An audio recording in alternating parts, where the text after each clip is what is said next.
U30 Hindi अध्याय 291 अध्याय 290 चिंता _1। मोह हुआ चुपचाप और तेजी से यात्रा कर रहा था।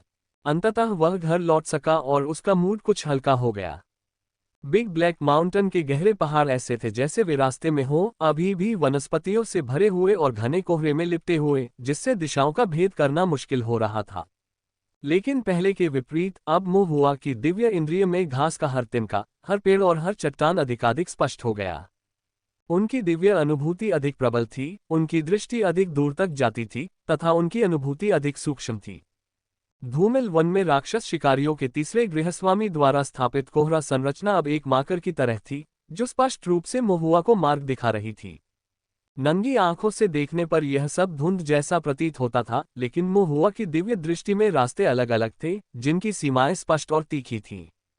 आधे घंटे की यात्रा के बाद महुआ गहरे पहाड़ों के किनारे पर पहुंच गया। महुआ रुक गया और अपनी भौहें सिकोड़ लीं। ये वह चट्टान नहीं थी जिसके पास से वह आया था, इसलिए वह रास्ते से कम परिचित था। उसके सामने सड़क पर कई मोड़ थे और एक पल के लिए उसे समझ नहीं आया कि किस ओर जाना है। तभी दूर कोहरे से कुछ आवाजें गूंजती हुई प्रतीत हुई। आवाजें मिली जुली थीं, मानो कई लोग चिल्ला रहे हों और वे बहुत चिंतित थे। ऐसा लग रहा था जैसे वे महुआ पुकार रहे हों। महुआ दंग रह गया। उसने उन्हें पहचान लिया, वे मॉन्स्टर हंटर्स की आवाजें थीं। जल मार्ग से गुजरने वाले कदम का उपयोग करते हुए महुआ ने अपनी गति तेज कर दी और आवाजों के स्रोत की ओर बढ़ गया। घने कोहरे में 10 से अधिक मॉन्स्टर हंटर्स के एक समूह ने एक खोज जाल बनाया, जो महुआ का नाम चिल्लाते हुए चिंतित भावों के साथ गहरे पहाड़ों को छान रहा था। उसी समय उन्हें कोहरे में एक आकृति दिखाई दी। राक्षस शिकारियों ने अपने भावों को कठोर कर लिया, अपने पीयू ब्लेड्स निकाल लिए और जो कुछ भी हो सकता था उसके लिए तैयार हो गए। वह आकृति धीरे धीरे पास आई, छोटी और पतली दिखाई दे रही थी, एक युवा किसान जैसी। कुछ मॉन्स्टर हंटर्स प्रसन्न दिखाई दिए, जबकि बाकी भी उत्सुक दिखे। जैसे जैसे आकृति करीब आए और कोहरा छटता गया, एक स्पष्ट दृश्य में एक नाजुक चेहरा दिखाई दिया, जिसके साथ दो चमकदार उत्साही आंखें थीं। तब उन्हें इस बात की पुष्टि हुई कि वह व्यक्ति वास्तव में महुआ था। महुआ ने उनका अभिवादन किया। मॉन्स्टर हंटर्स ने महुआ की आवाज सुनी और देखा कि उसे कोई नुकसान नहीं पहुंचा है। वे सभी बहुत खुश हुए और राहत की गहरी सांस ली।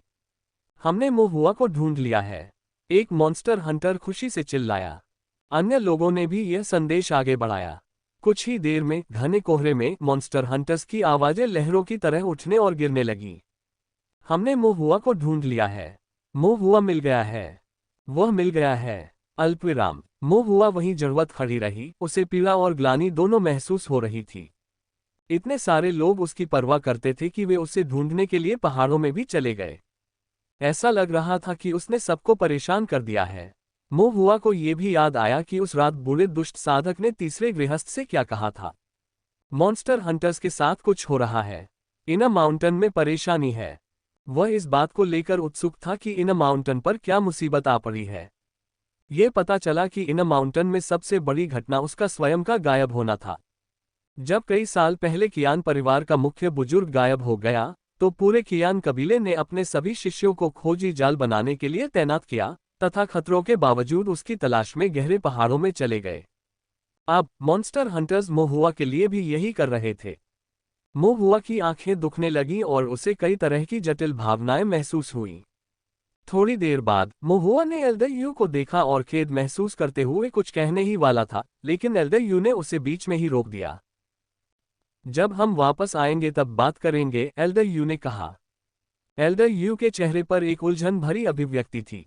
हालांकि उन्हें महुआ की चिंता थी और उन्हें लगा कि महुआ की यात्रा जल्दबाजी में की गई है, लेकिन उन्हें यह भी पता था कि महुआ गहरे पहाड़ों में क्यों गया था, इसलिए उन्होंने उसकी आलोचना करने या उसे ठेस पहुंचाने वाली कोई बात कहने से परहेज किया। हर किसी में न तो इतनी दया है, न ही इतना साहस कि वह तोंगशियान शहर के मुक्त साधकों के लिए ऐसा जोखिम उठा सके। सौभाग्य से महुआ सुरक्षित और स्वस्थ लौट आया था। एल्डर यू ने बाहर से तो संयमित भाव बनाए रखा, लेकिन अंदर ही अंदर वह सचमुच राहत से अभिभूत थे। महुआ ने पहाड़ों की गहराई में जो भी खोजा था, वे लौटने पर उस पर चर्चा करेंगे। एल्डर यू ने सभी को वापस लौटने का निर्देश दिया। इसलिए समूह धीरे धीरे इकट्ठा होने लगा और धीरे धीरे पहाड़ों की गहराइयों से बाहर निकल गया। तभी महुआ को एहसास हुआ कि उसकी अपेक्षा से कहीं अधिक लोग उसे ढूंढने के लिए पहाड़ों में आ गए थे। वह लगभग सभी राक्षस शिकारियों को देख सकता था जिनसे वह कुछ हद तक परिचित था, और यहाँ तक कि ताओवादी दरबार के कुछ साधक भी वहां मौजूद थे। महुआ ने झांग लैन को भी देखा। महुआ को सुरक्षित देखकर झांग लैन ने भी राहत की सांस ली। वह कुछ कहना चाहता था, पर उस वक्त उसे समझ नहीं आ रहा था कि क्या कहे, इसलिए उसने महुआ के बालों को जोर से बिखेर दिया, जिससे सब बिखर गया। ये जानते हुए कि गलती उसकी थी, महुआ चुप रहा। जब वे आंतरिक पर्वत पर पहुंचे तो मोशान पर्वत के दूसरी ओर से आ गया। हालांकि वह पहले से ही जानता था कि महुआ सुरक्षित और स्वस्थ है, लेकिन उसे तभी आश्वस्ति मिली जब उसने उसे अपनी आंखों से देखा। सिर झुकाकर महुआ ने धीमी आवाज में कहा, पिताजी। मोशान अंदर ही अंदर गुस्से में था, लेकिन अब अपने बेटे को देखकर उसका सारा गुस्सा गायब हो गया। वह बस इतना ही कर सका कि आह भरी, महुआ के सिर पर थपथपाया और कहा, अपनी माँ से मिलो, उन्होंने कई दिनों से अपनी आंखें बंद नहीं की हैं। महुआ ने चौंकते हुए पूछा, माँ भी पहाड़ों में है? मोशान ने सिर हिलाया। मोशान का पीछा करते हुए महुआ इन अ माउंटेन में एक शिविर स्थल पर पहुंचा, जहां उसने अपनी माँ लियुरुहुआ को देखा। कैंपसाइट के प्रवेश द्वार पर खड़ी लियुरुहुआ कमजोर और थकी हुई लग रही थी, उसकी कोमल आंखें चिंता से भरी हुई थीं। महुआ को देखते ही उसकी आंखों से खामोश आंसू बहने लगे। अपनी नाक में झुनझुनी महसूस करते हुए महुआ ने पुकारा, माँ।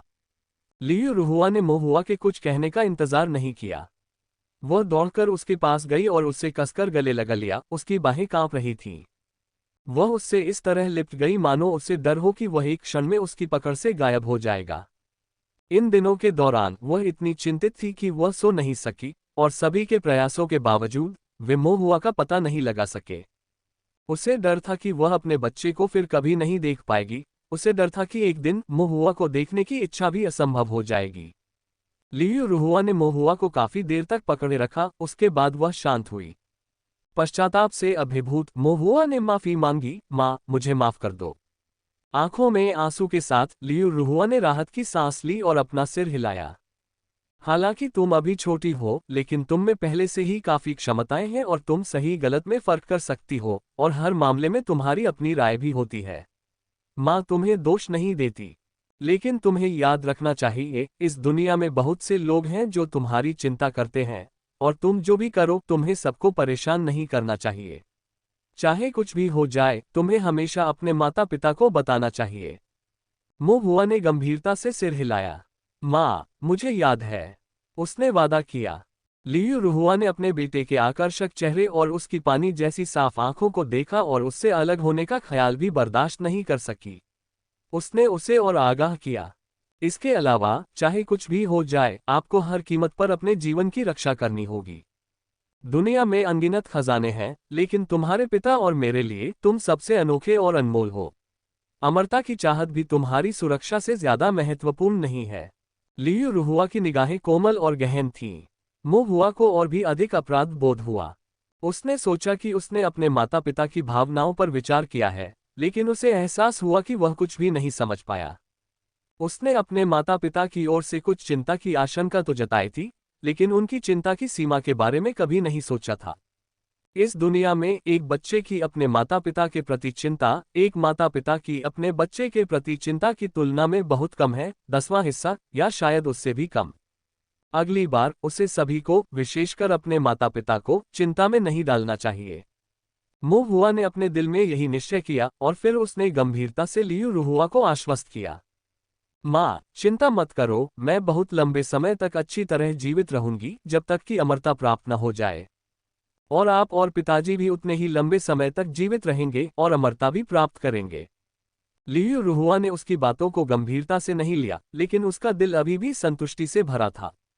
उसने अपने आंसू पोंछे, महुआ का चेहरा सहलाया और मुस्कुराते हुए कहा, ठीक है, चलो इस पर सहमत हो जाते हैं। वापस आते समय महुआ ने मन ही मन अपनी यात्रा के लाभ और हानि का सारांश अपने हृदय में रखा।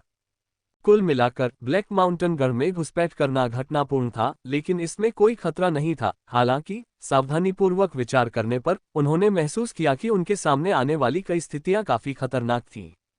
विशेषकर जब आप फाउंडेशन स्थापना दुष्ट साधकों की बातचीत पर कान लगाकर सुनते हैं, उनकी नाक के नीचे जासूसी करते हैं और अंततः तीसरे गृहस्थ के चिंतन मानचित्र को भी चुरा लेते हैं और स्वयं तीसरे गृहस्थ द्वारा पकड़े जाते हैं।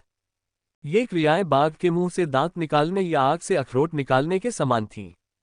हालांकि अंत में महुआ खतरे को सुरक्षा में बदलते हुए अपना रास्ता बनाने में कामयाब रहा। फिर भी व्यक्ति को लाभ की तलाश करनी चाहिए और नुकसान से बचना चाहिए। बेहतर होगा कि भविष्य में ऐसी खतरनाक गतिविधियों से यथासंभव दूर रहा जाए, और अगर उन्हें करने के अलावा कोई विकल्प न हो तो उसे और भी गहन योजना बनाने की आवश्यकता होगी। महुआ ने धीरे से आह भरी। उनके कार्य पर्याप्त गहन नहीं थे, उनके विचार पर्याप्त सावधानीपूर्ण नहीं थे, उनके तरीके पर्याप्त सूक्ष्म नहीं थे।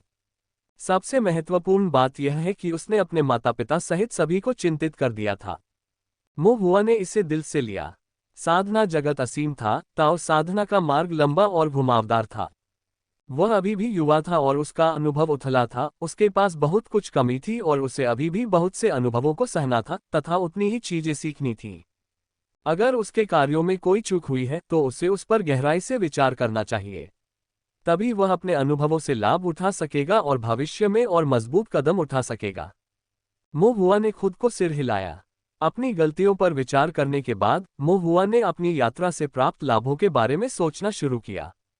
सबसे पहले उसने पहाड़ों की गहराइयों के बारे में सच्चाई जान ली थी। ब्लैक माउंटेन गढ़ के प्रवेश द्वार का पता लगा लिया था, उसकी खूबियों और कमजोरियों का पता लगा लिया था और गढ़ को लगभग पूरी तरह से समझ लिया था। उसने ब्लैक माउंटेन गढ़ का नक्शा भी बना लिया था और उसके कुछ गहरे राज भी जान लिए थे। काले पहाड़ का गढ़ बड़े काले पहाड़ की गहराई में छिपा सबसे घातक ट्यूमर था। अगर इसे नहीं हटाया गया तो पूरे तुंगशियान शहर को भारी खतरा होगा। जब समय आया तो तुंगशियान शहर के सभी साधक, जिनमें उसके माता पिता और राक्षस शिकारी, कलाकृति शोधक और रसायनज्ञ शामिल थे, जिन्हें वह जानता था, अनजाने में दुष्ट साधकों का शिकार हो सकते थे। ये कुछ ऐसा नहीं था जिसे महुआ देखना चाहता था। इसलिए ब्लैक माउंटेन गढ़ को जल्द या बाद में खत्म करना होगा और संघर्ष अपरिहार्य था। अपने आप को जानो और अपने शत्रु को जानो और तुम कभी पराजित नहीं होगे। एक बार ब्लैक माउंटेन स्ट्रॉन्गहोल्ड के साथ सीधा टकराव हुआ तो महुआ द्वारा एकत्रित की गई खुफिया जानकारी महत्वपूर्ण हो जाएगी। गढ़ की ताकत और कमजोरियों को समझने पर योजना बनाना और रणनीति बनाना आसान हो जाएगा, जिससे ब्लैक माउंटेन गढ़ से निपटना बहुत आसान हो जाएगा। यदि वे स्थिति से अनभिज्ञ होते और जल्दबाजी में काम करते तो चालाक और अप्रत्याशित ब्लैक माउंटेन गढ़ कई गुना अधिक शक्तिशाली होता। गढ़ के साथ संघर्ष में हताहतों की संख्या कई गुना अधिक हो सकती है। महुआ को उम्मीद थी कि सब लोग सुरक्षित रहेंगे। अगर कोई हताहत न हो तो बेहतर होगा। अगर ऐसा होना जरूरी था तो वह नुकसान कम से कम करना चाहता था। ब्लैक माउंटेन गढ़ पर खुफिया जानकारी के अलावा महुआ के लिए व्यक्तिगत लाभ भी काफी थे। उसने मोटे किसान को मार डाला था और कोन शेन का जेड पेंडेंट प्राप्त कर लिया था। ये पेंडेंट, जो सिर्फ कोन परिवार के प्रत्यक्ष वंशजों के लिए था, का एक महत्वपूर्ण प्रतीकात्मक अर्थ था। फिलहाल इसे सिर्फ स्पिरिट स्टोन्स के बदले ही बेचा जा सकता था, लेकिन अगर वह इसे अपने पास रखता तो एक दिन ऐसा भी आ सकता था जब वह इसके जरिए कोन परिवार का शोषण कर सकता था। इसके बाद महुआ ने एक सफेद चेहरे वाले दुष्ट साधक से फायरबॉल तकनीक पर एक गुप्त मैनुअल प्राप्त किया। उन्होंने इस मैनुअल को अपने स्टोरेज बैग में रखने के बाद ध्यान से नहीं देखा था। अगर महुआ का अनुमान सही था तो हालांकि वह पुस्तिका उस दुष्ट साधक के पास थी, पर संभवतः वह उसकी मूल संपत्ति नहीं थी। वह चोरी की गई होगी, लूटी गई होगी या शायद संयोग से हासिल की गई होगी। ऐसे मैनुअल जो किसी विशेष प्रकार के मंत्र पर ध्यान केंद्रित करते थे, काफी दुर्लभ थे और साधारण साधकों के पास ऐसी विरासत नहीं थी। महुआ चुपचाप प्रसन्न था। इस मैनुअल को समझकर वह अपनी फायरबॉल तकनीक की शक्ति को बढ़ाने में सक्षम हो जाएगा, जिससे उसकी कमी पूरी हो जाएगी। जहां उसकी चपलता पर्याप्त थी और उसकी अनुकूलन क्षमता समृद्ध थी, लेकिन उसकी आक्रामक शक्ति में कमी थी। लेकिन अभी कोई जल्दी नहीं थी। महुआ ने लौटने के बाद इस पर ध्यान से विचार करने की योजना बनाई। इसके अतिरिक्त चिंतन मानचित्र काफी महत्वपूर्ण था। यह महुआ का चिंतन मानचित्र से पहला सामना था और उसने इसके रहस्यों को देखा था और इसमें छिपे खतरों का सामना किया था। चिंतन मानचित्र के बारे में उनके मन में कुछ अटकलें थीं, लेकिन ताओ साधना में उनके सीमित ज्ञान के कारण वे अभी तक निश्चित नहीं थे और स्पष्टीकरण के लिए उन्हें श्री जुआंग से परामर्श करने की आवश्यकता थी।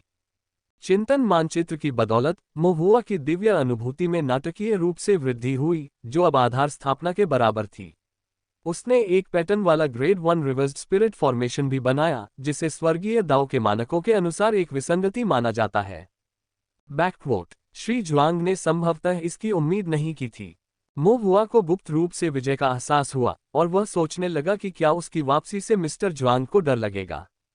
अंततः सबसे महत्वपूर्ण बात ताओवादी स्तंभ थी। महुआ ने हमेशा ताओवादी स्तंभ का उपयोग संरचनाओं का अभ्यास करने और अपनी दिव्य भावना को तीव्र करने के लिए किया था। ये स्तंभ होने के बजाय एक ब्लैकबोर्ड की तरह था, जिस पर चित्र बनाया गया और फिर मिटा दिया गया, फिर मिटाया गया और फिर से चित्र बनाया गया। इस पर कुछ भी चित्रित किया जा सकता था, लेकिन अंत में कुछ भी नहीं बचा। हालांकि ब्लैक माउंटेन स्ट्रॉन्गहोल्ड में अपने अनुभव के बाद, चिंतन मानचित्र को देखने और लिटिल ग्रीन फेस्ड घोस्ट द्वारा चेतना के अपने समुद्र में प्रवेश करने के बाद, खतरों का सामना करने और ज्वार को मोड़ने के बाद, महुआ को एहसास हुआ कि शायद वह ताओवादी स्तंभ के बारे में कुछ नहीं जानता था। उसे अभी भी छोटे हरे चेहरे वाले भूत के चेहरे पर भय याद था। ऐसा लग रहा था जैसे उसे दुनिया के सबसे बड़े आतंक का सामना करना पड़ रहा हो, सच्ची मौत का आतंक और महान दाव द्वारा उसके मार्ग को नष्ट कर दिए जाने का आतंक। ताओवादी स्तंभ ने कुछ भी नहीं किया, न तो चमक रहा था और न ही कोई असामान्यता दिखा रहा था। केवल सांस के कुछ रेशों ने छोटे हरे चेहरे वाले भूत को हरे धुएं में बदल दिया। महुआ का हृदय गंभीर हो गया। ये ताओवादी स्तंभ संभवतः उनकी कल्पना से कहीं अधिक शक्तिशाली था, तथा इसकी उत्पत्ति संभवतः काफी भयावह थी। महुआ अभी तक श्री जुआंग से पूछने की स्थिति में नहीं था। हालांकि उसे मिस्टर जुआंग पर पूरा भरोसा था, लेकिन उस स्तंभ की खास उत्पत्ति और उसके महत्वपूर्ण निहितार्थों के कारण इसके बारे में जितने कम लोग जानते थे, उतना ही अच्छा था। बेहतर होता कि सिर्फ वही जानता होता। जहां तक स्तंभ के रहस्यों का सवाल है, तो वह बाद में धीरे धीरे उन्हें उजागर करेंगे। उसके चारों ओर का धुंध छंटने लगा, कोहरा छंटने लगा, आसपास का वातावरण अब भयावह नहीं रहा, तथा रास्ते में आने वाले राक्षस जानवर भी कमजोर हो गए। इससे पहले कि वे कुछ समझ पाते, वे भीतरी पर्वत को छोड़ चुके थे और अब बाहरी पर्वत के पहाड़ी रास्तों पर चल रहे थे। महुआ ने पीछे मुड़कर गहरे पहाड़ों की ओर देखा। घने कोहरे ने सब कुछ ढक लिया था, केवल धुंध का एक विशाल विस्तार रह गया था। लेकिन महुआ को पता था कि ब्लैक माउंटेन गढ़ उस कोहरे के भीतर गहराई में बसा हुआ था, जो 200 से 300 वर्षों से कायम था। अंदर लाशों के पहाड़ और खून का समुद्र था, और राक्षस बेतहाशा नाच रहे थे। आत्मादासों को चमड़ी और हड्डियों तक सीमित कर दिया गया, महिलाओं को मौत से भी बदतर स्थिति का सामना करना पड़ा, तथा पकड़े गए अन्य किसानों को निर्दयतापूर्वक यातनाएं दी गईं। महुआ ने अपना पूरा जीवन तोंगशियान शहर में गरीबी में, लेकिन पड़ोसियों के सौहार्द और मददगार साधकों के बीच बिताया था। अब जाकर उसने वास्तव में खेती की दुनिया का दूसरा पहलू देखा था। खूनी, बर्फीला, क्रूर और दुष्ट। इस संसार में मेहनती और धर्मी साधक थे जो स्वर्गीय ताओ का अनुसरण करते थे, वहीं अधर्मी और पूरी तरह से दुष्ट विधर्मी राक्षस भी विचरण करते थे।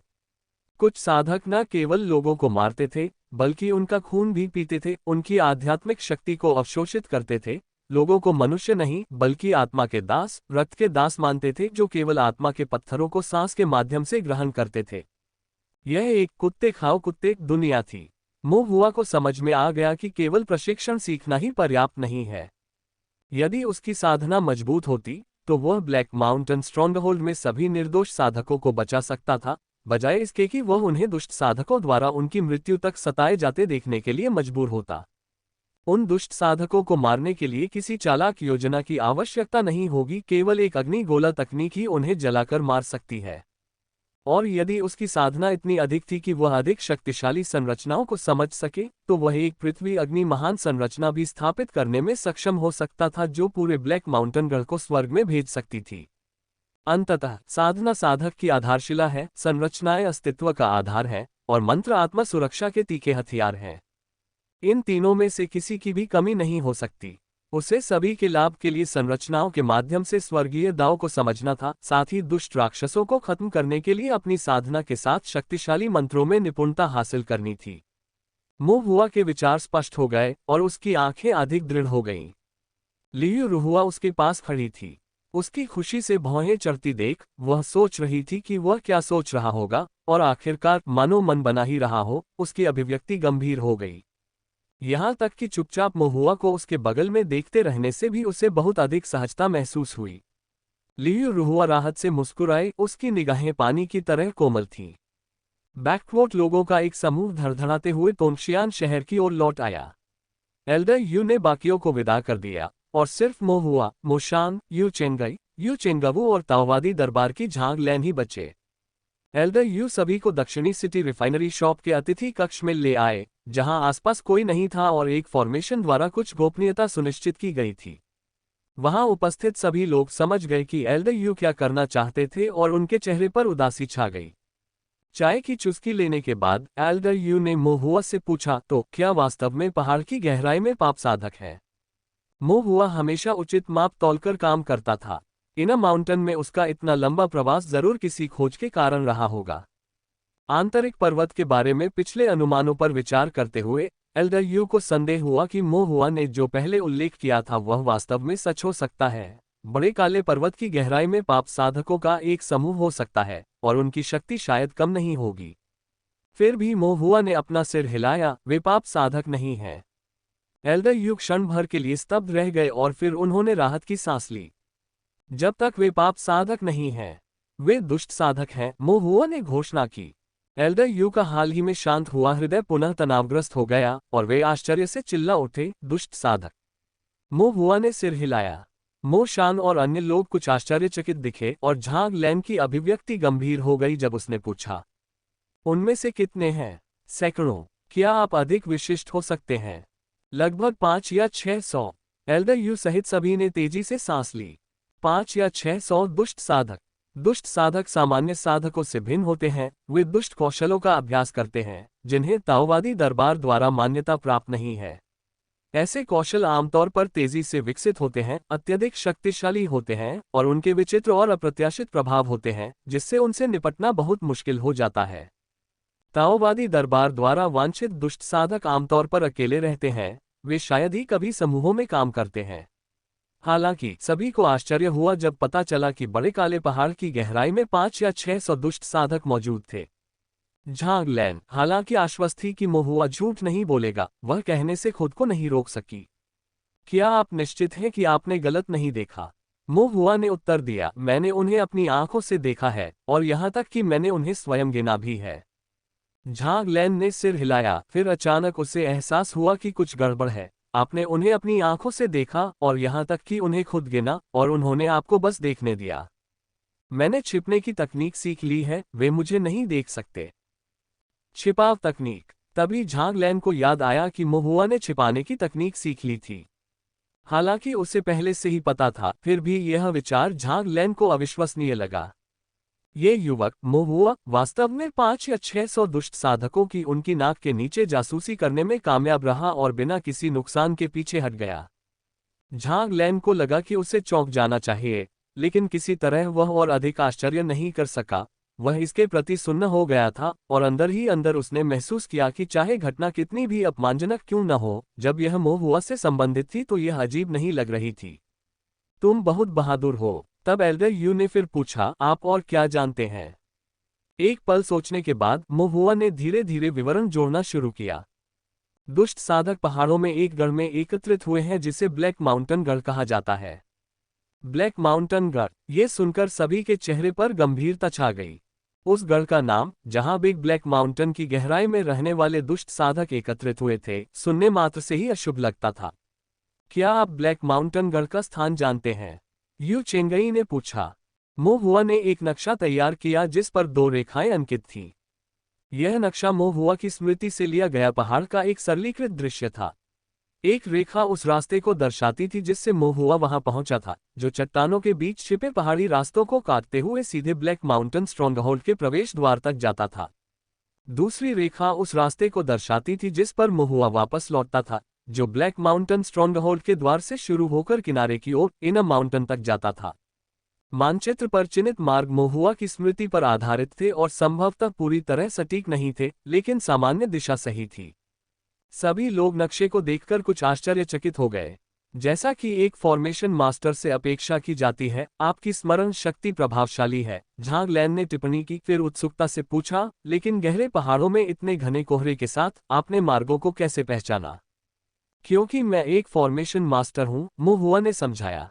झांग लैन को समझ नहीं आया। मुहुआ ने विस्तार से बताया, पहाड़ों में कोहरा स्वाभाविक रूप से इतना घना नहीं था। ऐसा इसलिए था क्योंकि ब्लैक माउंटेन स्ट्रॉन्गहोल्ड के तीसरे हाउस होल्डर ने एक कोहरा घेरा बना लिया था, जिससे दिशाएं पहचानना मुश्किल हो गया था।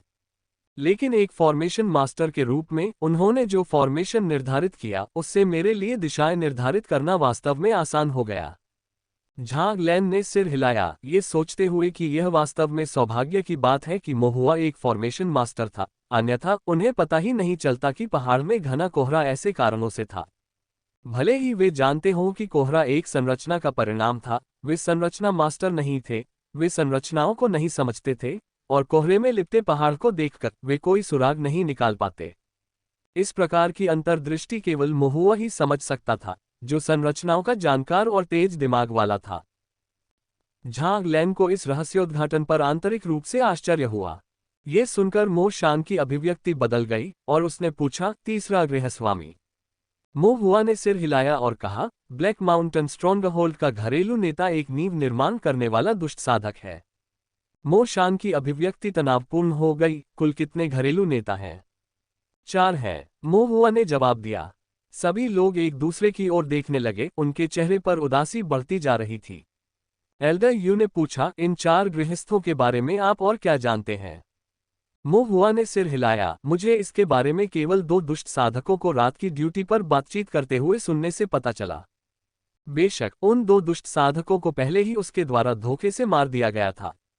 मुख्य गृहस्वामी ने ब्लैक माउंटेन गढ़ की स्थापना की, उसके पास सबसे गहन साधना है और वह सबसे ज्येष्ठ है, लेकिन रहस्यमय है और कभी नहीं देखा गया है। दूसरा गृहस्वामी ठंडे खून वाला और हत्यारा है, जो वर्तमान में लोगों को मार रहा है, गढ़ में नहीं। तीसरा गृहस्वामी एक संरचना मास्टर है, जो बुरी संरचनाएं बनाने में माहिर है। चौथा गृहस्वामी एक नवागंतुक है, जो रक्त पीना पसंद करता है, और यदि पर्याप्त मानव रक्त नहीं है, तो वह रात में राक्षस रक्त पीने के लिए बाहर जाता है। इसके बाद मोहुआ ने ब्लैक माउंटेन स्ट्रॉन्गहोल्ड के 4 गृहस्वामियों के बारे में एकत्रित सारी खुफिया जानकारी उन्हें बता दी। एल्डर यू जितना ज्यादा सुनते गए, उतने ही ज्यादा हैरान होते गए। ये खुफिया जानकारी गोपनीय थी, जिसमें न सिर्फ कई गृहस्थों की पहचान, बल्कि दुष्ट कौशल में उनकी विशेषज्ञता और उनकी साधना की आदतें भी शामिल थीं। मोहुआ के बिना वे इनमें से कुछ भी उजागर करने में असमर्थ होते। 4 फाउंडेशन बिल्डिंग दुष्ट साधक। एल्डर यू की भौहें गहरी सिकुड़ गईं। यद्यपि उन्होंने अनुमान लगाया था कि इन दुष्ट साधकों के इरादे विश्वासघाती थे और वे कई वर्षों से गुप्त रूप से खेती कर रहे थे, तथा अनिवार्य रूप से इनके शीर्ष पर फाउंडेशन स्थापना के शक्तिशाली लोग होंगे, परंतु उन्होंने यह नहीं सोचा था कि ऐसे 4 लोग होंगे। और ये आधार निर्माण साधक थे जिन्होंने दुष्ट पथ कौशल का अभ्यास किया था। कुछ समय के लिए वहां उपस्थित सभी लोगों के चेहरे उदासी से भर गए। ये देखकर मोहुआ खुद को रोक नहीं सका और पूछा, एल्डर यू, क्या हम उनसे जीत सकते हैं? एल्डर यू ने अपना सिर हिलाया और दृढ़ता से कहा, हम नहीं कर सकते। क्या सचमुच कोई रास्ता नहीं है जिससे हम जीत सकें? केवल हम पर निर्भर रहना कोई रास्ता नहीं है। तो फिर हमें क्या करना चाहिए? मोहुआ भी चिंतित था। एल्डर यू ने झांग लैन की ओर देखा और मुट्ठी बांधकर सलामी देते हुए कहा, हम केवल ताओवादी न्यायालय से ही मदद मांग सकते हैं। मोहुआ ने थोड़ा भौहें चढ़ाईं। ताओवादी दरबार के अधिकारियों की भी संख्या कम थी, लेकिन उसे तुरंत समझ आ गया कि एल्डर यू जिसका जिक्र कर रहे थे वह ताओवादी दरबार था, न कि ताओवादी दरबार के अधिकारी। यदि ऐसा था तो क्या एल्डर यू का मतलब था ताओवादी सैनिक? मोहुआ ने आश्चर्य से कहा। ताओवादी सैनिक, जैसा कि नाम से ही स्पष्ट है, ताओ साधना का सैन्य बल है, जो सीधे ताओवादी न्यायालय से संबंधित है और उसके प्रत्यक्ष अधिकार क्षेत्र के अंतर्गत आता है। जब स्थानीय ताओवादी न्यायालय के अधिकारियों को ऐसे खतरों का सामना करना पड़ता है जिनसे वे निपट नहीं सकते, तो वे सीधे ताओवादी न्यायालय को एक पत्र प्रस्तुत कर सकते हैं, जिसमें अनुरोध किया जाता है कि वह प्रत्यक्ष दमन के लिए ताओवादी सैनिकों को भेजे। मोहुआ ने ताओवादी सैनिकों को नहीं देखा था, लेकिन उसने सुना था कि उनकी ताकत बहुत जबरदस्त थी और वे बहुत प्रतिष्ठित थे। ब्लैक माउंटेन स्ट्रॉन्गहोल्ड के दुष्ट साधकों की ताकत बहुत अधिक थी। यदि सभी मॉन्स्टर हंटर्स भी एकजुट हो जाएं, तो भी वे संभवतः उनका मुकाबला नहीं कर पाएंगे। इसलिए इस बिंदु पर एकमात्र विकल्प ताओवादी सैनिकों की सहायता का अनुरोध करना था। झांग लैन ने थोड़ा सिर हिलाया। मैं अब वापस जाकर दरबारी नेता को ढूंढूंगी, पूरी कहानी बताऊंगी और उनसे ताओवादी दरबार को एक पत्र सौंपने के लिए कहूंगी, जिसमें दुष्ट साधकों को नष्ट करने के लिए ताओवादी सैनिकों की तैनाती का अनुरोध किया जाएगा। ताओवादी सैनिकों को भेजने का अनुरोध रातों रात नहीं हुआ था। दुष्ट साधकों की ताकत का आकलन, ताओवादी दरबार की मंजूरी और सैनिकों की तैनाती, इन सब में समय लगा। देर करने का कोई समय नहीं था और जैसे ही झांग लैन जाने के लिए उठा, मो हुआ ने उसे पुकारा। मैंने अभी खुफिया जानकारी साझा करना समाप्त नहीं किया है। और भी कुछ है। झांग लैन बिना कुछ कहे रह गई। आपने कितनी खुफिया जानकारी इकट्ठा की है कि आपका काम अभी भी पूरा नहीं हुआ है। आपने ब्लैक माउंटेन स्ट्रॉन्गहोल्ड की पूरी तरह से खोजबीन नहीं की है ना? यह इतना अतिशयोक्तिपूर्ण नहीं है। मो हुआ मुस्कुराया और फिर एक और नक्शा निकाला, उसे मेज पर फैला दिया। नक्शे में ऊंची इमारतों के साथ साथ जटिल संरचनाएं भी थीं। पहली नजर में यह एक विशाल वास्तुशिल्प संरचना वाला नक्शा लग रहा था। झांग लैन ने ध्यान से देखा और उसकी पलकें अनायास ही झपक गईं। ये निश्चित रूप से कोई साधारण वास्तुकला संरचना मानचित्र नहीं था। झांग लैन ने नक्शे की ओर इशारा करते हुए अविश्वास से कहा, यह संभव नहीं है। मो हुआ ने सिर हिलाया। ये ब्लैक माउंटेन स्ट्रॉन्गहोल्ड का नक्शा है। झांग लैन खुद को रोक नहीं पाए और बोली, तुमने इसे चुराया है। मैंने इसे बनाया है। झांग लैन को विश्वास करना कठिन लगा। आप इस तरह की चीज बना सकते हैं? एक मानचित्र जिसमें ताओवादी वास्तुकला की संरचना और संरचनाओं के डिजाइन दोनों शामिल हों, विशेष रूप से ऐसी बड़ी इमारतों के लिए साइट पर सर्वेक्षण, लेआउट का विश्लेषण और संरचनाओं की गहरी समझ की आवश्यकता होती है। मैं एक फॉर्मेशन मास्टर हूं, मो हुआ ने तथ्यात्मक रूप से कहा। झांग लैन कुछ और कहना नहीं चाहती थी। ठीक है, आप एक फॉर्मेशन मास्टर हैं, आप प्रभावशाली हैं। हालांकि एल्डर यू नक्शे का ध्यानपूर्वक निरीक्षण कर रहे थे, उनका हृदय प्रशंसा से भरा हुआ था। यह मानचित्र विस्तृत और सावधानीपूर्वक बनाया गया था, जिसमें दुष्ट साधकों के रहने के स्थान, वे कारागार जहां बंदियों को रखा जाता था, यहां तक कि भोजन कक्ष भी इस पर अंकित था। और मो हुआ ने यह मानचित्र दुष्ट साधकों की नाक के नीचे बनाया था, जिससे यह और भी अधिक मूल्यवान हो गया। जैसे ही एल्डर यू ने देखा, उन्होंने अचानक भौहें चढ़ाईं और एक स्थान की ओर इशारा करते हुए पूछा, ये स्थान क्या है? यह मानचित्र सामने के गढ़ और पीछे के गढ़ में विभाजित था। सामने वाले गढ़ का नक्शा विस्तृत था, लेकिन पीछे वाले गढ़ का हिस्सा बहुत अधिक सरल था, संभवतः पीछे वाले गढ़ में खतरे के कारण, और क्योंकि मो हुआ को इसके बारे में ज्यादा जानकारी नहीं थी। हालांकि पीछे के गढ़ के सरलीकृत मानचित्र में एक क्षेत्र ऐसा था जिसका विशेष विवरण दिया गया था। रास्ते, जानवरों का दरवाजा, रक्त संरचना, हॉल का लेआउट और यहां तक कि बीमों का पैटर्न भी साफ साफ चित्रित किया गया था। उस हॉल के बीचों बीच एक गोली भट्टी बनी हुई थी और जाहिर है वहां एक सुअर भी था। मो हुआ ने कहा, यह दुष्ट साधकों का गोली कक्ष है। झांग लैन की अभिव्यक्ति अचानक बदल गई। दुष्ट साधक किस प्रकार की गोली का शोधन कर रहे हैं? मो हुआ ने अपना सिर हिलाया। मुझे नहीं पता, मैं केवल इतना जानता हूं कि वे कीमिया के लिए मनुष्यों का उपयोग करते हैं। पूरा कमरा खून के धुंध से भरा था और कुछ जड़ी बूटियां जीवित लग रही थीं। बुजुर्ग यू ने भौहें चढ़ाईं, क्योंकि उन्हें दुष्ट साधकों की प्रथाओं के बारे में बहुत कम जानकारी थी और उन्हें इस बात का भी कोई ज्ञान नहीं था कि यह किस प्रकार की गोली थी। हालांकि झांग लैन के चेहरे पर गंभीर भाव थे और उसने ठंडी आवाज में कहा, वे मानव जीवन की गोलियों को परिष्कृत कर रहे हैं। मानव जीवन की गोली। मो हुआ ने इस शब्द के बारे में पहले कभी नहीं सुना था, इसलिए उसने पूछा, क्या ये जीवन को लंबा कर सकता है? झांग लैन ने सोचा, ये कहा जा सकता है कि यह जीवन को लंबा करता है, लेकिन साथ ही यह वास्तव में जीवन को लंबा नहीं करता है। एल्डर यू और अन्य लोगों ने एक दूसरे को देखा, सभी कुछ उलझन में थे। मो हुआ ने तब कहा, चाचा झांग, रहस्यमयी होना बंद करो। झांग लैन आश्चर्यचकित रह गई, एक पल के लिए सोचा और फिर मो हुआ से पूछा, एक साधक के लिए सबसे महत्वपूर्ण चीज क्या है? खेती। मो हुआ ने जवाब देने से पहले एक पल सोचा। नहीं। झांग लैन ने अपना सिर हिलाया, एक साधक के लिए साधना मूलभूत है, लेकिन उससे भी ज्यादा महत्वपूर्ण है जीवन काल। केवल जीवन काल के साथ ही कोई साधना कर सकता है और अमरता प्राप्त कर सकता है। अमरता मूलतः अंतिम शाश्वत जीवन काल है। मो हुआ समझ गया। सीधे शब्दों में कहें तो चाहे आप कुछ भी करें, आपको सबसे पहले जिंदा रहना होगा। जिंदगी के बिना स्वाभाविक रूप से आपके पास कुछ भी नहीं है। तुम्हारा ऐसा सोचना सही है, झांग लैन ने कहा। सबसे शक्तिशाली साधक को भी पहले जीवित रहना जरूरी है। बिना जीवन काल के आगे जीने में असमर्थ, चाहे उसकी साधना स्वर्ग तक पहुंच भी जाए, वह मृत्यु से नहीं बच सकता। मो हुआ ने कहा, तो क्या साधक जीवन को लंबा करने के लिए हर संभव प्रयास करेंगे? झांग लैन ने सिर हिलाया। जीवन को लंबा करो वाली कहावत असल में गलत है। प्रकृति का अपना क्रम होता है और साधकों का अपना भाग्य। जब किसी का समय पूरा हो जाता है और उसकी आयु समाप्त हो जाती है, तो चाहे कुछ भी हो जाए, मृत्यु से बचना मुश्किल होता है। लेकिन कुछ गोलियां और साधना तकनीकें वास्तव में जीवन को लंबा कर सकती हैं, मो हुआ ने संदेह से कहा। जबकि मो हुआ ने व्यक्तिगत रूप से कभी ऐसी गोलियां और साधना तकनीकें नहीं देखी थीं जो जीवन को लंबा करती हैं, उनका अक्सर ताओ साधना के अभिलेखों में उल्लेख किया गया था, इसलिए यह कोई नई बात नहीं थी। झांग लैन ने आगे कहा, इसलिए मैं कहता हूं कि ये तथाकथित जीवन को लंबा करने के तरीके वास्तव में जीवन को लंबा करने वाले नहीं हैं। मो हुआ ने ध्यान से सुना और झांग लैन के आगे बोलने का इंतजार करने लगा। झांग लैन की अभिव्यक्ति गंभीर हो गई जैसे ही उसने आगे कहा, मर्दाना शक्ति को 10 गुना बढ़ाया और रातों को मजेदार बनाए। अफ्रीकन मुलोंडो। अपनी अंतिम सीमा के निकट पहुंच चुके साधक अपना जीवन काल नहीं बढ़ा सकते, ये स्वर्गीय ताओ द्वारा सीमित है।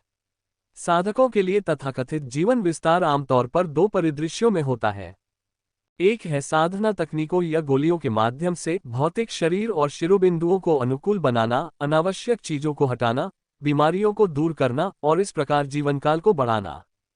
हालांकि इस मामले में साधक की अंतिम सीमा अभी तक नहीं आई है और उनका जीवनकाल समाप्त नहीं हुआ है। इस प्रकार के जीवन विस्तार में साधक का अपना जीवनकाल समाप्त हो जाता है, इसलिए यह वास्तव में जीवन विस्तार नहीं है। एक बार जब कोई साधक स्वर्गीय ताओ द्वारा बंधी अपनी सीमा तक पहुंच जाता है, तो निस्संदेह उसकी मृत्यु निश्चित है। मृत्यु से बचने के लिए वह केवल विधर्मी और राक्षसी तरीकों का सहारा ले सकता है, विभिन्न निषिद्ध तकनीकों का अभ्यास कर सकता है और विभिन्न निषिद्ध गोलियां बना सकता है। मानव जीवन की गोली इन निषिद्ध गोलियों में से एक है। मो हुआ के दिल में एक ठंडक दौड़ गई जब उसने पूछा, क्या मानव जीवन की गोलियां बनाने के लिए कई लोगों को मारना जरूरी है? झांग लैन ने सिर हिलाया। मानव जीवन की गोलियां बनाना मुश्किल है, इसके लिए कई लोगों की जान लेने की आवश्यकता होती है। मानव गोली से जीवन बढ़ाना, किसी व्यक्ति को गोली में डालना है, दूसरों से जीवन उधार लेना है। लेकिन स्वर्गीय दाओ के विरुद्ध ऐसे कार्य अत्यंत कठिन हैं। इसमें बहुत प्रयास लग सकते हैं और एक व्यक्ति केवल थोड़ा सा जीवन उधार ले सकता है, जिसके लिए थोड़ा थोड़ा करके संचय करना पड़ता है और अपने जीवन को लंबा करने के लिए कई लोगों को मारना पड़ता है। मो हुआ के दिल में एक ठंडक सी दौड़ गई जब उसे धीरे धीरे समझ में आया। मनुष्यों का तरीका अपर्याप्त से लेकर अत्यधिक की पूर्ति करना, अपने लाभ के लिए दूसरों का शोषण करना है। कुलीन कुल और महान परिवार आत्मा पत्थरों का शोषण करके शक्तिशाली बनते हैं। ताओवादी न्यायालय शक्ति का शोषण करके एकाधिकार करता है। विधर्मी राक्षस और भी अधिक क्रूर होते हैं, जिनमें से कुछ रक्त पीते हैं, ताज़ा रक्त का शोषण करते हैं, जो आत्माओं को अवशोषित करते हैं, आध्यात्मिक शक्ति का शोषण करते हैं, और जो मानव जीवन की गोलियां बनाते हैं, वे सीधे मानव जीवन का शोषण करते हैं। इन शब्दों से चौंककर झांग लैन ने कहा, ये बात तुम्हें किसने बताई? मो हुआ ने अपना सिर खुजलाया। क्या ऐसा नहीं है? झांग लैन कहना चाहता था कि ऐसा नहीं है, लेकिन उसे स्पष्ट रूप से लगा कि इस तर्क में सचमुच सच्चाई है। हालांकि वह तुरंत अपने विचारों को व्यवस्थित नहीं कर सका। एल्डर यू भी थोड़ा चौंक गए और अनजाने में मो शान की ओर देखने लगे। मो शान ने अपना सिर हिलाया, ये दर्शाते हुए कि ये विचार उसने नहीं सिखाए थे और वह स्वयं नहीं जानता था कि मोहुआ ऐसे शब्द क्यों बोल सकता है। एक पल सोचने के बाद मोहुआ ने झांग लैन से पूछा, यदि यह वास्तव में एक मानव गोली है जिसे गढ़ा जा रहा है, तो क्या ये गोली गृहस्वामी के उपयोग के लिए है? झांग लैन अभी भी भौहें सिकोड़े हुए मोहुआ की कही बात सोच रहा था। ये सुनकर ही उसे याद आया कि इस समय सबसे जरूरी मामला ब्लैक माउंटेन गढ़ का है। उसने अनुमान लगाया, वह गृहस्थ एक आधार स्थापना साधक है। प्रारंभिक अवस्था के आधार स्थापना साधक 300 वर्ष से अधिक जीवित नहीं रहते, जबकि मध्य और बाद की अवस्थाओं के साधक अधिक आयु के होते हैं, लेकिन केवल 400 वर्ष तक। इस गणना से यह अनुमान लगाया जा सकता है कि गृहस्थ अपनी आयु सीमा के निकट है, इसलिए उसने बड़े काले पर्वत में एक गढ़ स्थापित कर लिया है, दुष्ट साधकों को इकट्ठा कर रहा है, लूटपाट और हत्या कर रहा है और अपनी आयु बढ़ाने के लिए गोलियां बना रहा है। मो हुआ ने कहा, ये सभी कार्य ताओवादी कानून द्वारा निषिद्ध हैं, है ना? सही कहा, ये सभी गंभीर अपराध हैं जिनकी सजा सिर कलम करना, अंग भंग करना या यहाँ तक कि यातना तार पर लटकाकर मारना है। झांग लैन ने आह भरी, लेकिन उसके चेहरे पर कुछ हल्कापन आ गया। मानवीय गोलियां बनाने का ऐसा कृत्य स्वर्ग और मानवता दोनों के क्रोध का कारण बनता है। एक बार सूचना मिलने पर ताओवादी दरबार निश्चित रूप से इस पर ध्यान देगा और संभवतः ताओवादी सैनिकों को भेजकर इन सभी दुष्ट साधकों का सफाया कर देगा। एल्डर यू और अन्य लोगों ने भी राहत की सांस ली। यदि ऐसा होता तो ब्लैक माउंटेन गढ़ को नष्ट करना इतना मुश्किल नहीं होता। एक क्षण विचार करने के बाद मो हुआ ने फिर पूछा, क्या ऐसा हो सकता है कि ये दुष्ट साधक इसलिए इतनी कम प्रोफाइल रखते हैं क्योंकि वे अपने पदचिह्नों के उजागर होने और ताओवादी न्यायालय को चिंतित करने से डरते हैं, जिसके परिणामस्वरूप ताओवादी सैनिकों द्वारा उन्हें घेर लिया जा सकता है और उनका सफाया किया जा सकता है? झांग लैन ने कुछ देर सोचा और सिर हिलाया। काफी संभव है, लेकिन इसके तुरंत बाद झांग लैन ने एक और सवाल सोचा और मो हुआ से पूछा, मानव गोलियां बनाना एक अति गोपनीय काम है और वह गोली कक्ष जहां मानव गोलियां बनाई जाती हैं, वह भी एक वर्जित क्षेत्र है। ये सब बाहरी लोगों को पता नहीं चलना चाहिए। फिर तुम चुपके से अंदर कैसे घुस गए? एल्डर यू और अन्य सभी ने मो हुआ को उत्सुकता से देखा। यह कोई विशेष बात नहीं थी, बस तीसरे घरवाले के बाहर जाने का फायदा उठाया गया और चुपके से घुस आया। मो हुआ ने इसे बेपरवाही से वर्णित किया। और तब झांग लैन ने पूछना जारी रखा, ये जानते हुए कि यह इतना आसान नहीं हो सकता। फिर कुछ कामों में मुझे थोड़ी देर हो गई और मैं तीसरे घरवाले के हाथ लग गया। सभी के चेहरे के हाव भाव अचानक बदल गए और मोशान का दिल धड़कने लगा। उसकी अभिव्यक्ति चिंता से भर गई। एक फाउंडेशन स्थापना दुष्ट साधक द्वारा पकड़े गए और फिर भी आप जीवित बच निकले। झांग लैन ने कुछ चौंकते हुए पूछा, आखिर आप बच कैसे निकले? मो हुआ ने कहा, तीसरे घरवाले ने मुझे बाहर भेज दिया। झांग लैन ने अविश्वास से कहा, आप क्या बकवास कर रहे हैं? मो हुआ ने जवाब दिया, सचमुच। झांग लैन ने कहा, क्या वह पागल हो गया है? मो हुआ ने बताया, उसका दिमाग खराब नहीं हुआ है, लेकिन हो सकता है कि उसने गलत सोचा हो और उसे गलतफहमी हुई हो। क्या गलत समझा? उसने मुझे एक बुरे राक्षस के रूप में समझा जिसने किसी और के शरीर पर कब्जा कर लिया था, किसी और का शव जब्त कर लिया। झांग लैन अचंभित रह गई और पूछने से खुद को नहीं रोक सकी, क्यों? विनम्र दिखने की कोशिश करते हुए मो हुआ फिर भी थोड़ा आत्मसंतुष्ट महसूस करने से खुद को नहीं रोक सका और बोला, शायद इसलिए क्योंकि मेरी दिव्य भावना प्रबल है। झांग लैन चौंकी, मुझे पता है कि आपकी दिव्य भावना प्रबल है, लेकिन इतनी नहीं कि। बोलते समय झांग लैन को अचानक अपनी दिव्य इंद्रियों में हलचल महसूस हुई। उसकी अभिव्यक्ति नाटकीय रूप से अविश्वास में बदल गई। आपकी दिव्य इंद्रिय? ये सुनकर एल्डर यू ने भी अपनी दिव्य इंद्रिय प्रकट की। एक क्षण बाद उन्होंने अपनी आंखें चौड़ी की और अचानक उठ खड़े हुए। उसने अब तक इस पर ध्यान नहीं दिया था जब तक कि दिव्य ज्ञान का उल्लेख नहीं हुआ और उसने मो हुआ की जांच करने के लिए अपना द्वार खोल दिया। लेकिन एक क्षणिक झलक ही उसे बेचैन करने के लिए काफी थी। मो हुआ एक धुंधली आभा से घिरा हुआ था। उसकी सांसें धीमी और अस्पष्ट थीं, जो अपनी सच्चाई और झूठ प्रकृति में समझ से परे थीं। दिव्य भावना जितनी प्रबल होती है, वह उतनी ही अस्पष्ट हो जाती है। इसका मतलब यह था कि मो हुआ की दिव्य भावना इतनी मजबूत हो गई थी कि वह उसकी प्रतिस्पर्धा कर सकती थी और यहां तक कि उसकी धारणा को भी बाधित कर सकती थी। लेकिन ऐसा कैसे हो सकता है? वह तो नींव स्थापना के स्तर पर था, जबकि मो हुआ सिर्फ क्यूई शोधन के चरण में था। इससे ताओ साधना की उसकी समझ पूरी तरह से टूट गई। एल्डर यू आश्चर्यचकित दिखे। आपकी दिव्य भावना? शर्म से अपना सिर खुजलाते हुए मो हुआ ने कबूल किया, मेरी साधना क्यूई शोधन चरण पर है, लेकिन मेरी दिव्य भावना पहले ही आधार स्थापना तक पहुंच चुकी है। सभी ने तेजी से सांस ली और एक क्षण में ही कमरे में सन्नाटा छा गया। इस बीच पहाड़ों की गहराई में तीसरा गृहस्थ भी अपने आप से बुदा रहा था। क्यूई शोधन साधना, आधार स्थापना, दिव्य भावना, ये कैसे संभव है?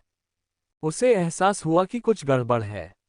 हुआ के चले जाने के बाद एक कप चाय का समय बीत गया और तीसरे गृहस्वामी को अब मो हुआ की दिव्य भावना का एहसास नहीं हो रहा था, इसलिए वह एकांत उपवन में लौट आया। हर जगह खून फैला हुआ था, पूरी तरह से गंदगी फैली हुई थी। उन दुष्ट किसानों को सचमुच खा लिया गया था, और वह भी बहुत सफाई से, लेकिन खून हर जगह फैला हुआ था। ये बर्तन तो एक बच्चा है, फिर इसने लोगों को खाकर इतनी गंदगी कैसे फैला दी? तीसरे गृहस्वामी ने मन ही मन बुदबुदाया। तभी उसने देखा कि कुछ गड़बड़ है। जमीन पर पंजों के अनेक निशान, काटने के निशान और यहाँ तक कि खून से सने बाल भी थे। तीसरे गृहस्वामी को आश्चर्य हुआ, उसकी भौहें थोड़ी सिकुड़ गईं। दुष्ट साधकों, जिनके शरीर क्षत विक्षत थे, को किसी मनुष्य ने नहीं बल्कि राक्षस जानवरों ने खाया था। और वह बच्चा जिस पर किसी और की आत्मा का कब्जा था, वह भी बिना किसी निशान के गायब हो गया। तीसरे गृहस्वामी की निगाहें तेज हो गईं क्योंकि उसे लगा कि कुछ गड़बड़ है। क्या इन लोगों को उस छोटे भूत ने नहीं खाया था? या फिर क्या ये था कि वह छोटा सा भूत कोई पुराना शरीरधारी राक्षस नहीं था, बल्कि मानव त्वचा धारण किए हुए एक राक्षस जानवर था? लेकिन ये भी सही नहीं लगा। बिना किसी अधिकार के इसमें सिर्फ क्यों शोधन साधना कैसे हो सकती है और साथ ही आधार स्थापना का दिव्य भाव भी कैसे हो सकता है? स्वर्गीय दाव के अपने नियम हैं और हर चीज की अपनी सीमाएं हैं। क्यों शोधन साधक की दिव्य भावना, चाहे कितनी भी प्रबल क्यों न हो, संभवतः उन सीमाओं को पार नहीं कर सकती जो आधार स्थापना के बराबर हो। तीसरे गृहस्वामी को कुछ समझ नहीं आया और अचानक उसे बड़ा झटका लगा। वह एक महत्वपूर्ण बात भूल गया था। चिंतन मानचित्र। छोटा भूत अपने ध्यान कुंड पर ध्यान कर रहा था और उस कुंड के नीचे वह चिंतन मानचित्र था जिसे उसने अपने संप्रदाय से चुराया था। तीसरा गृहस्वामी हवा की तरह तेजी से आगे बढ़ते हुए ब्लैक माउंटेन गढ़ में पिल रूम की ओर तेजी से बढ़ा। जब वह गोली कक्ष में पहुंचा और कुशन उठाया तो उसने पाया कि गुप्त कक्ष खुला हुआ था और वह पूरी तरह खाली था। तीसरे गृहस्थ की रीढ़ में एक सिहरन दौड़ गई। वह बेचैन और विचारों में खोया हुआ था। उसे लग रहा था कि चिंतन मानचित्र चोरी हो गया है, लेकिन तभी उसे पास ही एक चार्ट दिखाई दिया। यह न तो पूरी तरह चमड़े से बना था और न ही कागज से। इसमें चट्टानों के बीच किंग्यान नदी का चित्रण था। यह उसका चिंतन मानचित्र था। अपने खोए हुए खजाने की वापसी से तीसरा गृहस्वामी बहुत खुश हुआ।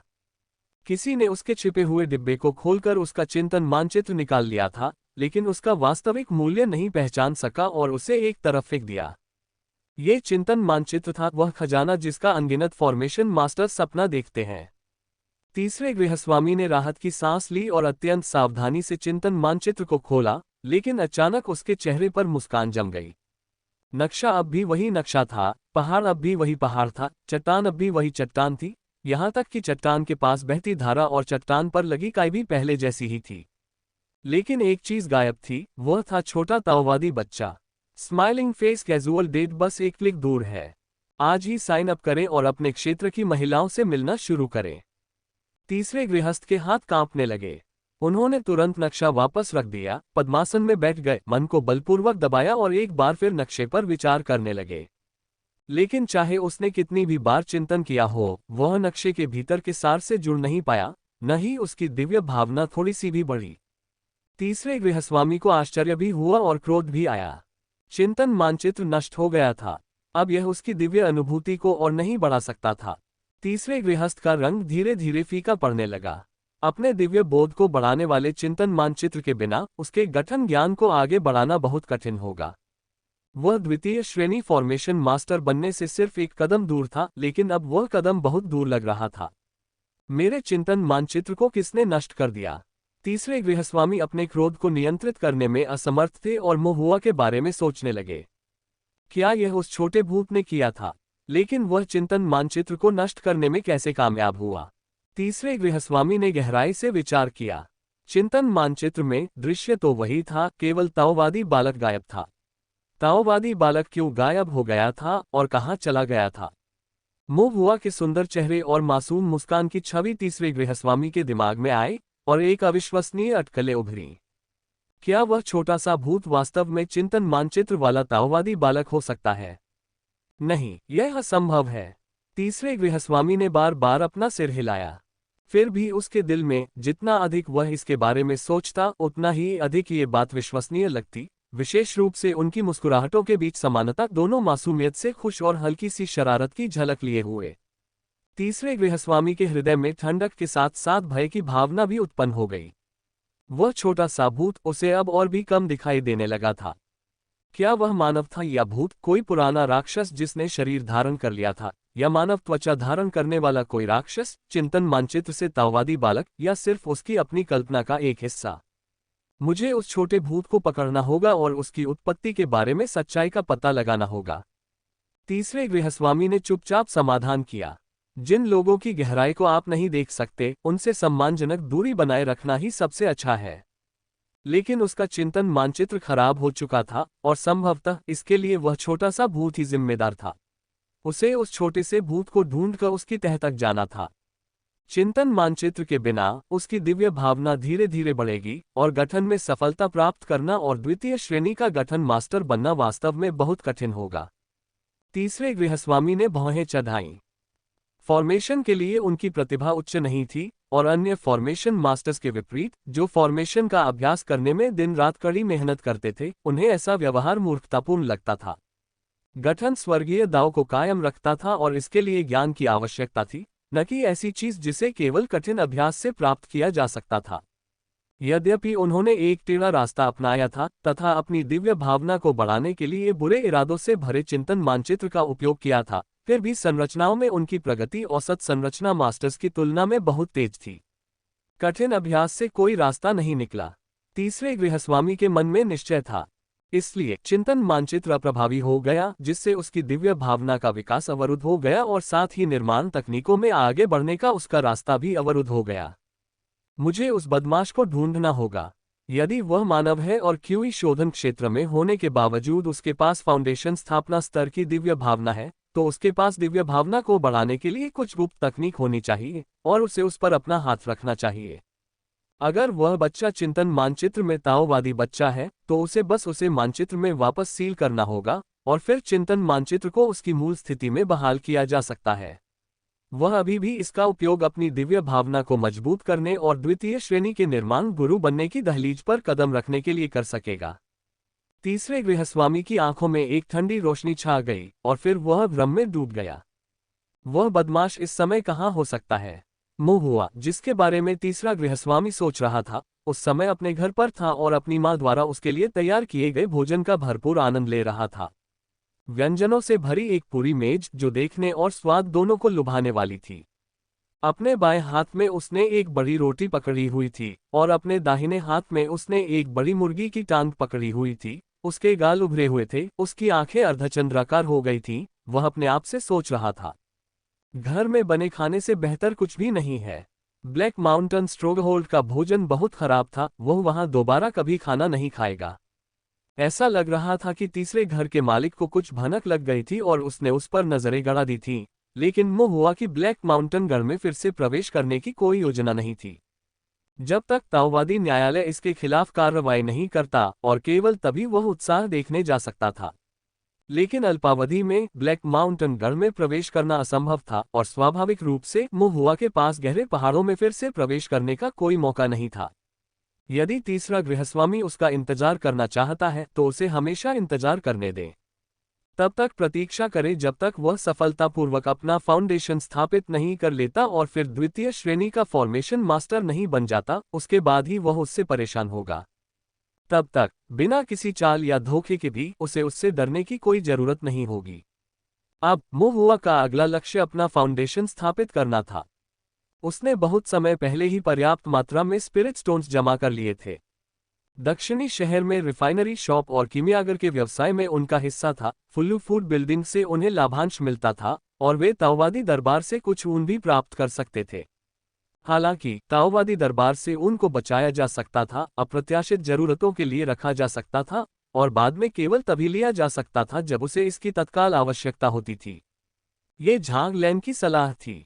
झांग लैन ताओवादी दरबार का एक आंतरिक साधक था और निश्चित रूप से उससे अधिक जानता था। उसकी सलाह पर ध्यान दिया जाना था। मुंह हुआ की आध्यात्मिक जड़ औसत दर्जे की थी, और वह प्राचीन स्वर्ग ज्ञान जुए तकनीक की साधना कर रहा था, जिसे भी औसत दर्जे का माना जाता था। इसलिए उसने जो आध्यात्मिक शक्ति के चक्र साधना की वह औसत से कुछ नीचे थी। चूंकि उसके पास बहुत अधिक आध्यात्मिक शक्ति नहीं थी, इसलिए सफलता के लिए आवश्यक आत्मा पत्थरों की संख्या विशेष रूप से अधिक नहीं थी। इस प्रकार मोह हुआ द्वारा बचाए गए आत्मा पत्थर पहले से ही पर्याप्त थे। स्वर्ग ज्ञान जुए की बाधा दिव्य भावना में थी, और मोह हुआ के पास अब फाउंडेशन स्थापना स्तर की दिव्य भावना थी, जो अपेक्षाओं से कहीं अधिक थी, जो पर्याप्त भी होनी चाहिए। अब ये कहा जा सकता है कि सब कुछ तैयार था, केवल उपयुक्त क्षण की आवश्यकता थी। जब तक वह क्यूई शोधन के 9वें स्तर की पूर्णता तक साधना करता रहेगा, वह सफलता प्राप्त कर सकता है और एक ही झटके में फाउंडेशन बिल्डिंग कल्टीवेटर बन सकता है। फाउंडेशन स्थापना पूरे तोंगशियान शहर में नींव निर्माण साधक ज्यादा नहीं थे, उनके जैसे एक ढीले साधक की तो बात ही छोड़ दीजिए। वर्षों से केवल एल्डर यू, जो स्वयं एक नींव निर्माण साधक थे, ही उनका दृढ़तापूर्वक समर्थन करते रहे, कियान परिवार का विरोध करते रहे और ढीले साधकों के लिए न्याय की मांग करते रहे। और अब मोहुआ एक फाउंडेशन बिल्डिंग कल्टीवेटर भी बन सकता है। उसने इस दिन के बारे में पहले भी सोचा था, लेकिन यह उम्मीद नहीं की थी कि यह इतनी जल्दी आ जाएगा और इतना स्पष्ट रूप से वास्तविक होगा, मानो ये सचमुच उसकी पहुंच में हो। मोहुआ कुछ सोच में डूबा हुआ था। लियू रुहुआ ने फिर धीरे से उसके सिर को छूते हुए कहा, अपने भोजन पर ध्यान दो। मोहुआ को होश आया, उसने अपनी मां की ओर देखकर मुस्कुराया और अपने सामने रखे भव्य भोजन को गंभीरता से खाने लगा। उसे पेट भर खाते देख लियू रुहुआ ने सोचा कि पिछले दिनों पहाड़ों में उसे कितनी भूख लगी होगी और उसका दिल दुखने लगा। उसने उसके लिए एक और बड़ा चिकन लेग उठाया और उसे याद दिलाया। और खा। मोहुआ ने बार बार सिर हिलाया। माँ, आप नहीं जानती, ब्लैक माउंटेन स्ट्रॉन्गहोल्ड का खाना वाकई बहुत बुरा है। ये और कितना बुरा हो सकता है? जितना बुरा हो सकता है। लियू रुहुआ ने हंसते हुए कहा, फिर भी तुमने इसे खा लिया। जब पेट खाली हो तो चाहे खाना खराब ही क्यों न हो, आपको खाना ही पड़ता है। लियू रुहुआ ने अचानक भौहें चढ़ाईं। क्या ब्लैक माउंटेन गढ़ की आपकी यात्रा बहुत खतरनाक थी? मोहुआ सिर हिलाने ही वाला था, लेकिन फिर उसे चिंता हुई कि उसकी मां परेशान हो सकती है, इसलिए उसने कहा, यह ठीक था, मेरे पास मेरी छिपाने की तकनीक है। मैं सुन सकता हूँ, देख सकता हूँ और उन्हें पता चले बिना खा सकता हूँ। तब मोहुआ अपनी मां की नसीहतों को याद करते हुए झिझका और धीरे से बोला, वे सभी बुरे लोग हैं, इसलिए सुनना, थोड़ा देखना या कुछ खा लेना बुरा काम नहीं माना जाना चाहिए, है ना? लियू रुहुआ मुस्कुराए, नहीं, ऐसा नहीं है। मोहुआ ने फिर अन्य कहानियां सुनाई, लेकिन एल्डर यू को बताई गई बातों के विपरीत ये सभी बातें दिलचस्प छोटी छोटी बातें थीं जिन्हें सुनना मजेदार लगता था। जैसे वह मोटा आदमी जो जानवरों को खाना खिला रहा था, लापरवाही से बाघ द्वारा काट लिए जाने से मर गया। गार्ड ड्यूटी पर तैनात दो मूर्खों ने गलतफहमी के कारण एक दूसरे की हत्या कर दी। यद्यपि तृतीय गृहस्वामी एक आधारशिला निर्माण साधक था, फिर भी कुछ संरचनाएं उसकी तरह अच्छी तरह से तैयार नहीं की गई थी। उसने गुप्त रूप से कई संरचनाओं को कमजोर कर दिया और चुपचाप कई संरचनाओं को नष्ट कर दिया, जबकि तृतीय गृहस्वामी को आज तक इसका एहसास भी नहीं हुआ। लियू रुहुआ ने ध्यानपूर्वक सुना और सचमुच बहुत हल्का महसूस कर रही थी। हालांकि पास बैठे मोशान के चेहरे पर एक जटिल भाव था। वह जानता था कि ये कहानियां केवल सुनने में ही दिलचस्प हैं, लेकिन वास्तव में ये खतरों से भरी हैं। एक बार जब वह राक्षस जानवरों का शिकार करने के लिए बिग ब्लैक माउंटेन में गया, तो उसने खतरनाक हिस्सों को भी छोड़ दिया और मोहुआ को दिलचस्प कहानियां सुनाई। उन्होंने कभी यह उम्मीद नहीं की थी कि अब मोहुआ माता पिता के रूप में उन्हें चिंता में नहीं डालना चाहता, इसलिए वह उन्हें ये दिलचस्प कहानियां भी सुनाने लगा। मोशान को कई तरह की भावनाएं महसूस हुईं, जो मार्मिक और आश्वस्त करने वाली थीं। भोजन के बाद मोहुआ ने कुछ देर तक फॉर्मेशन का अभ्यास किया, फिर बिस्तर पर लेटकर आंखें बंद कर ली तथा चेतना के सागर में प्रवेश करने के लिए दोपहर 1 बजे तक प्रतीक्षा की। चेतना के सागर के अंदर अवास्तविक ताओवादी स्तंभ उभरा। मोहुआ ने ताओवादी स्तंभ की गहन जांच की और पाया कि यह हमेशा की तरह बिल्कुल सामान्य है। मोहुआ कुछ हद तक निराश था। उन्होंने सोचा था कि छोटे हरे चेहरे वाले भूत को ग्रहण करने और उसके दिव्य विचार को परिष्कृत करने के बाद तथा उसकी दिव्य भावना द्वारा समय से पहले ही इसकी नींव स्थापित करने के बाद ये ताओवादी स्तंभ कुछ परिवर्तन से गुजरेगा तथा कुछ गहन रूपांतरणों को जन्म देगा। लेकिन ऐसा लग रहा था कि उन्होंने बहुत ज्यादा उम्मीद कर ली थी। ताओवादी स्तंभ अमूर्त, प्राचीन, गहन और मौन था, ठीक महान दाओ की तरह जो युगों युगों से शाश्वत है। मोहुआ चुपचाप ताओवादी स्तंभ को देख रहा था। यह ताओवादी स्तंभ 1 दशक से अधिक समय से चेतना सागर में था। शुरू में यह उतना ही परिचित था, लेकिन अब यह अथाह प्रतीत हो रहा था, मानो इसमें अनगिनत अज्ञात कर्म संबंध छिपे हों। मुझे आश्चर्य है कि क्या मैं स्तंभ के भीतर छिपे रहस्यों को उजागर करने में सक्षम हो पाऊंगा जब मेरा क्षेत्र ऊंचा होगा, मेरी दिव्य भावना मजबूत होगी या ताओ साधना में मेरा अनुभव व्यापक होगा। मोहुआ ने चुपचाप विचार किया। इसके बाद मुहुआ ने ध्यान भटकाने वाले विचारों को एक तरफ रख दिया और हमेशा की तरह ताओवादी स्तंभ पर प्रशिक्षण का अभ्यास किया।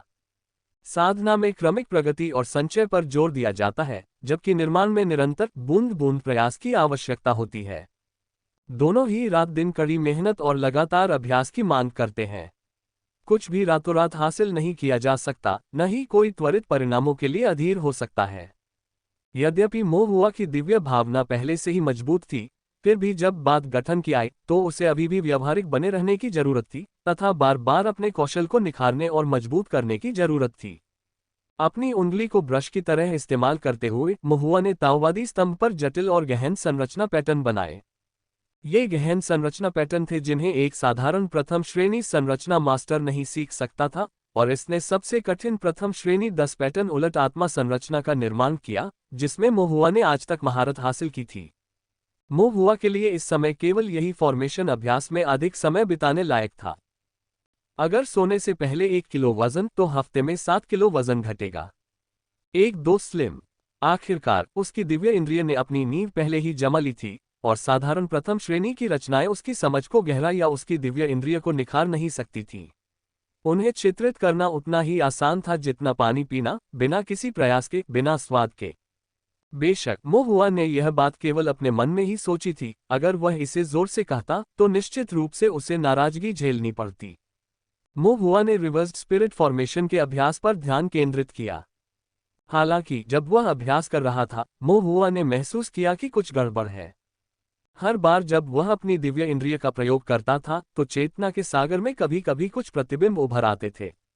इन प्रतिबिंबों में हरे भरे पहाड़ों के बीच छिपे हुए ताओवादी मंदिर, एक क्षण में मासूम और अगले ही क्षण दुष्ट दिखने वाले ताओवादी, कभी दिव्य उपस्थिति का आभास देने वाले तो कभी लालची भाव प्रदर्शित करने वाले ताओवादी, तथा बुरे इरादों को आश्रय देने वाले विभिन्न रूपों के साधक शामिल थे। मुहुआ की मनस्थिति भी बार बार बदलती रहती थी, कभी शुद्ध, कभी चिड़चिड़ा, कभी हताश, कभी हिंसक, और सबसे बुरी बात यह कि उसके मन में मानव मांस और रक्त के प्रति लालसा थी। मुहुआ जल्दी से इन विचलित करने वाले विचारों से छुटकारा पाने के लिए ध्यान में बैठ गया। एक क्षण बाद मुहुआ ने अपनी आंखें खोली और अपनी भौहें सिकोड़ लीं। क्या यह संभव है कि उस छोटे हरे चेहरे वाले भूत के दिव्य विचार पूरी तरह से शुद्ध नहीं हुए थे और उसके बहुत सारे बुरे विचार अभी भी बने हुए हैं? उन्होंने ये भी याद दिलाया कि श्री जुआंग ने चिंतन मानचित्र के बारे में क्या कहा था कि यह अप्रत्याशित है और इससे प्रकट होने वाली दिव्य भावना संभवतः कुछ गैर मानव संस्थाओं से संबंधित है। यदि वास्तव में ऐसा होता तो भूत को खाने के परिणाम उसके विचार से कहीं अधिक खतरनाक हो सकते थे। मैं कल श्री जुआंग से इसके बारे में पूछूंगा। चूंकि बुरे विचार बने रहे, इसलिए अब दिव्य ज्ञान का उपयोग करके निर्माण का अभ्यास करना अच्छा नहीं था। अन्यथा बुरे विचार चेतना के सागर को सूक्ष्म रूप से दूषित कर सकते हैं, जिससे व्यक्ति गलतियां कर सकता है या यहां तक कि भूल में भी पड़ सकता है। मुहुआ ने स्वयं पर चिंतन करने, बुरे विचारों से लड़ने और अपने वास्तविक स्वरूप को बनाए रखने के लिए ध्यान में बैठना जारी रखा। सुबह 6 बजे भोर होते ही मुहुआ सुबह की धूप में पालथी मारकर बैठ गया और अपना दैनिक अभ्यास करने लगा। अभ्यास करने के बाद उसकी आध्यात्मिक शक्ति कुछ हद तक पुनः भर गई। मुहुआ ने अपनी मां द्वारा तैयार किया गया नाश्ता खाया और कुछ शराब और मांस लेकर फॉरगेटफुल निवास में श्री जुआंग से मिलने चला गया। मुहुआ को उस सज्जन से मिले हुए काफी समय हो गया था। पहाड़ी निवास में दृश्य हमेशा की तरह शांत और आरामदायक था, जो एक नज़र में दिल को शांत और आत्मा को सुकून देता था। दिन अभी नया था और श्री जुआंग झपकी ले रहे थे। मुहुआ ने घर में एक त्वरित नजर डाली और देखा कि निश्चित रूप से सज्जन अभी भी बांस की कुर्सी पर आराम से लेटे हुए थे, अपनी आंखें बंद किए हुए। उनकी आत्मा आसमान से परे भटक रही थी, इसलिए मुहुआ ने उन्हें परेशान न करने का फैसला किया। मुहुआ हमेशा की तरह बाहर की सीढ़ियों पर बैठ गया, एक फॉर्मेशन बुक उठाई और चुपचाप पढ़ना शुरू कर दिया। ऊपर सुनहरी धूप थी और उसके सामने पन्ने जैसा पर्वतीय दृश्य था। जैसे ही उसने पुस्तक पढ़ी और दृश्यों की प्रशंसा की, मुहुआ ने महसूस किया कि उसके अंदर के बुरे विचार गायब हो गए और उसका मूड बहुत अधिक शांत हो गया। पढ़ते पढ़ते मुहुआ ने अचानक घर के अंदर कुछ हलचल देखी। सिर घुमाकर उसने देखा कि मिस्टर जुआंग किसी समय उठकर गंभीर भाव से मुहुआ को देख रहे थे। आप कौन हैं? श्री जुआंग ने थोड़ा ठंडे स्वर में पूछा। मुहुआ चौंक गया, अपना सिर खुजाते हुए बोला, सज्जन, यह मैं हूं, मुहुआ। श्री जुआंग ने कुछ क्षणों के लिए मो हुआ को देखा। उनका स्वर थोड़ा नर्म हो गया जब उन्होंने पूछा, आपको अपनी दिव्य भावना कहाँ से मिली? मैंने एक चिंतन मानचित्र देखा। ये चिंतन मानचित्र था। श्री जुआंग ने थोड़ा सिर हिलाया और फिर, नक्शे में एक छोटा सा भूत था जो मेरी चेतना के सागर में उछल गया, इसलिए मैंने उसे खा लिया। मो हुआ ने संक्षेप में कहा। यहाँ तक कि श्री जुआंग, जो हमेशा आपदाओं के सामने भी शांत रहते थे, भी हैरान हुए बिना नहीं रह सके। इसे खाया? मो हुआ ने सिर हिलाया। मैंने इसे खा लिया। श्री जुआंग ने अपने मुंह के कोने को खींचते हुए कहा, तुमने इसे कैसे खाया? People suffering from knee pain should read this. वह मुझे खाना चाहता था। मैंने उसे ऐसा नहीं करने दिया, इसलिए मैंने उसे घायल करने के लिए एक संरचना बनाई। वह हरे धुएं के गुबार में बदल गई और मैंने उसे अपने पेट में निगल लिया। मो हुआ ने मोटे तौर पर बताया कि क्या हुआ था, लेकिन उन्होंने ताओवादी स्तंभ का उल्लेख नहीं किया। वास्तव में ये ताओवादी स्तंभ की सांस थी जिसने छोटे हरे चेहरे वाले भूत को हरे धुएं में जला दिया था। क्या आपकी दिव्य भावना प्रकट हो सकती है? श्री जुआंग ने पूछा। हम। मो हुआ ने सिर हिलाया। छोटे हरे चेहरे वाले भूत के मुंह से मो हुआ ने सीखा कि चेतना के सागर में स्वयं के रूप में प्रकट होने वाले दिव्य विचारों को दिव्य इंद्रिय प्रकटीकरण कहा जाता है। मो हुआ की दिव्य भावना बचपन से ही प्रकट हो रही थी और उसे लगता था कि यह बिल्कुल सामान्य बात है। लेकिन उस नन्ही प्रेत की प्रतिक्रिया देखकर उसे एहसास हुआ कि सभी साधक चेतना के सागर में अपनी दिव्य भावना प्रकट नहीं कर सकते। उस समय श्री जुआंग की अभिव्यक्ति भी आश्चर्यजनक नहीं थी, जिससे पता चलता था कि हालांकि उन्होंने पहले नहीं पूछा था, उन्होंने अनुमान लगाया होगा कि मोहुआ की दिव्य भावना प्रकट हो सकती है। श्री जुआंग ने तब कहा, तो जब आपने छोटे भूत को खाया और उसे परिष्कृत किया, तो आपकी दिव्य भावना अचानक बढ़ गई। मोहुआ ने सिर हिलाया। उसने मन ही मन सोचा कि मिस्टर जुआंग वाकई समझदार हैं और मोहुआ द्वारा दिए गए संक्षिप्त विवरण से ही उन्होंने घटना का ज्यादातर हिस्सा समझ लिया है। श्रीमान जुआंग वहां एक जटिल भाव लिए खड़े थे, बार बार कुछ कहना चाह रहे थे पर खुद को रोक रहे थे। अंततः उन्होंने धीरे से पुष्टि की, तो क्या अब आपकी दिव्य भावना आधार स्थापना तक पहुंच गई है? हाँ सज्जन। मोहुआ ने शर्म से चमकती आंखों से मुस्कुराया, थोड़ा गर्व महसूस करते हुए। मिस्टर जुआंग ने आह भरी और धीरे से वापस बैठ गए। उनके चेहरे पर फिर से सुकून का भाव आ गया, हालांकि साफ था कि उनका दिल उतना शांत नहीं था जितना ऊपर से दिख रहा था। इन दिनों में मोहुआ उसे ढूंढने नहीं आया था और उसे लगा कि मोहुआ कहीं खेलने चला गया होगा और समय भूल गया होगा। हालांकि उसे उम्मीद नहीं थी कि कुछ ही दिनों में मोहुआ की दिव्य इंद्रिय ने नींव स्थापना कर ली होगी। ये बहुत तेज था, श्री जुआंग ने खुद से कहा। हालांकि यह कहा जाता है कि यदि कोई तैयारी करेगा तो वह सफल होगा और यदि नहीं करेगा तो असफल होगा। लेकिन मोहुआ की दिव्य भावना का तेजी से विकास अप्रत्याशित था और इस वजह से उसे अपनी सारी तैयारियों और योजनाओं को पलटना पड़ा और नए सिरे से शुरुआत करनी पड़ी। श्री जुआंग को थोड़ा विचलित देखकर मोहुआ ने उनकी चिंताओं के बारे में पूछा। सज्जन, मैंने चिंतन मानचित्र से उस छोटे से भूत को खा लिया है और ऐसा लगता है कि उसकी यादें अब मेरे चेतना सागर में हैं। कभी कभी कई भ्रम और तरह तरह के भटके हुए विचार उठते हैं। क्या ये खतरनाक है? वह। श्री जुआंग की निगाहें गहरी हो गईं। ये कहना मुश्किल है। मोहुआ को उम्मीद नहीं थी कि श्री जुआंग अपने अनुभव और ज्ञान के बावजूद इतना स्पष्ट उत्तर देंगे, जिससे उन्हें ये पूछने के लिए प्रेरित होना पड़ा। ये कहना कठिन क्यों है? क्योंकि पहले कभी किसी ने ऐसा नहीं किया। मोहुआ हैरान रह गया, इससे पहले किसी ने छोटा भूत नहीं खाया है। हाँ। मिस्टर जुआंग ने मोहुआ की ओर उलझन भरी नजरों से देखा। आमतौर पर छोटे भूत ही इंसानों को खाते हैं। तुम पहले इंसान हो जिसे मैं जानता हूं जिसने किसी छोटे भूत को खाया है। हुआ मुंह खोलने के अलावा कुछ नहीं कर सका। उन्होंने यह आशा नहीं की थी कि इतने विशाल साधना जगत में इतने सारे साधकों के साथ उन्हें स्वयं केकड़ा खाने वाला पहला व्यक्ति बनने का सौभाग्य प्राप्त होगा। मोहुआ दुविधा में था। वह केकड़ा नहीं खाना चाहता था। पहले कभी ऐसा नहीं हुआ था कि अगर वह तरीका गलत कर देता तो उसका पेट खराब हो सकता था। तो फिर मुझे क्या करना चाहिए? मोहुआ ने पूछा। क्या ऐसा दिन नहीं आएगा जब मेरी चेतना का सागर बुरे विचारों से नष्ट हो जाएगा और मैं अपना असली स्वभाव खो दूंगा और सचमुच एक नरभक्षी छोटा सा भूत बन जाऊंगा? मिस्टर जुआंग ने मोहुआ की तरफ देखा। बेवजह चिंता करने की कोई जरूरत नहीं है। तुम तो जिंदा छोटे भूतों को खा ही चुके हो, कुछ बचे हुए भटकते विचारों का क्या मतलब होगा? आप जो अनुभव कर रहे हैं उसे अधिक से अधिक श्री जुआंग ने विचार करते हुए रुककर शब्द ढूंढे। अपच। अपच। मो हुआ ने एक पल सोचा और फिर समझ गया। पाचन खराब है। श्री जुआंग ने सिर हिलाया, ये कहने का एक तरीका है। मो हुआ को आश्वस्त किया गया और उसने अन्य प्रश्न पूछना शुरू कर दिया। सज्जन, ये चिंतन मानचित्र आखिर आते कहाँ से हैं? आपने तो ये भी बताया कि चिंतन मानचित्रों में खतरे छिपे हैं। क्या ये छोटा सा भूत भी उन्हीं खतरों में से एक है? क्या ये वही अमानवीय रास्ता है जिसके बारे में आपने बात की थी? क्या सभी चिंतन मानचित्रों में इस तरह के छोटे छोटे भूत होते हैं? अगर मेरा उनसे दोबारा सामना हुआ तो मुझे क्या करना चाहिए? मो हुआ की आवाज तीखी थी क्योंकि उन्होंने एक ही सांस में कई सवाल पूछे। श्री जुआंग अपना माथा रगड़ने से खुद को रोक नहीं सके। एक चतुर शिष्य का होना भी कुछ हद तक परेशानी भरा था। उनके तेज दिमाग के कारण कई प्रश्न उठते थे जिनका उत्तर देना बहुत थका देने वाला होता था।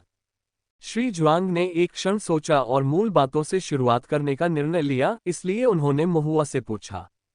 एक साधक की सभी असाधारण शक्तियां 3 चीजों पर निर्भर करती हैं। क्या आप जानते हैं कि ये 3 चीजें क्या हैं? क्या ये दिव्य ज्ञान, आध्यात्मिक शक्ति और भौतिक शरीर हैं? महुआ ने उत्तर दिया। श्री जुआंग ने सिर हिलाया, सही। एक साधक की प्रत्येक योग्यता दिव्य ज्ञान, आध्यात्मिक शक्ति और भौतिक शरीर पर आधारित होती है।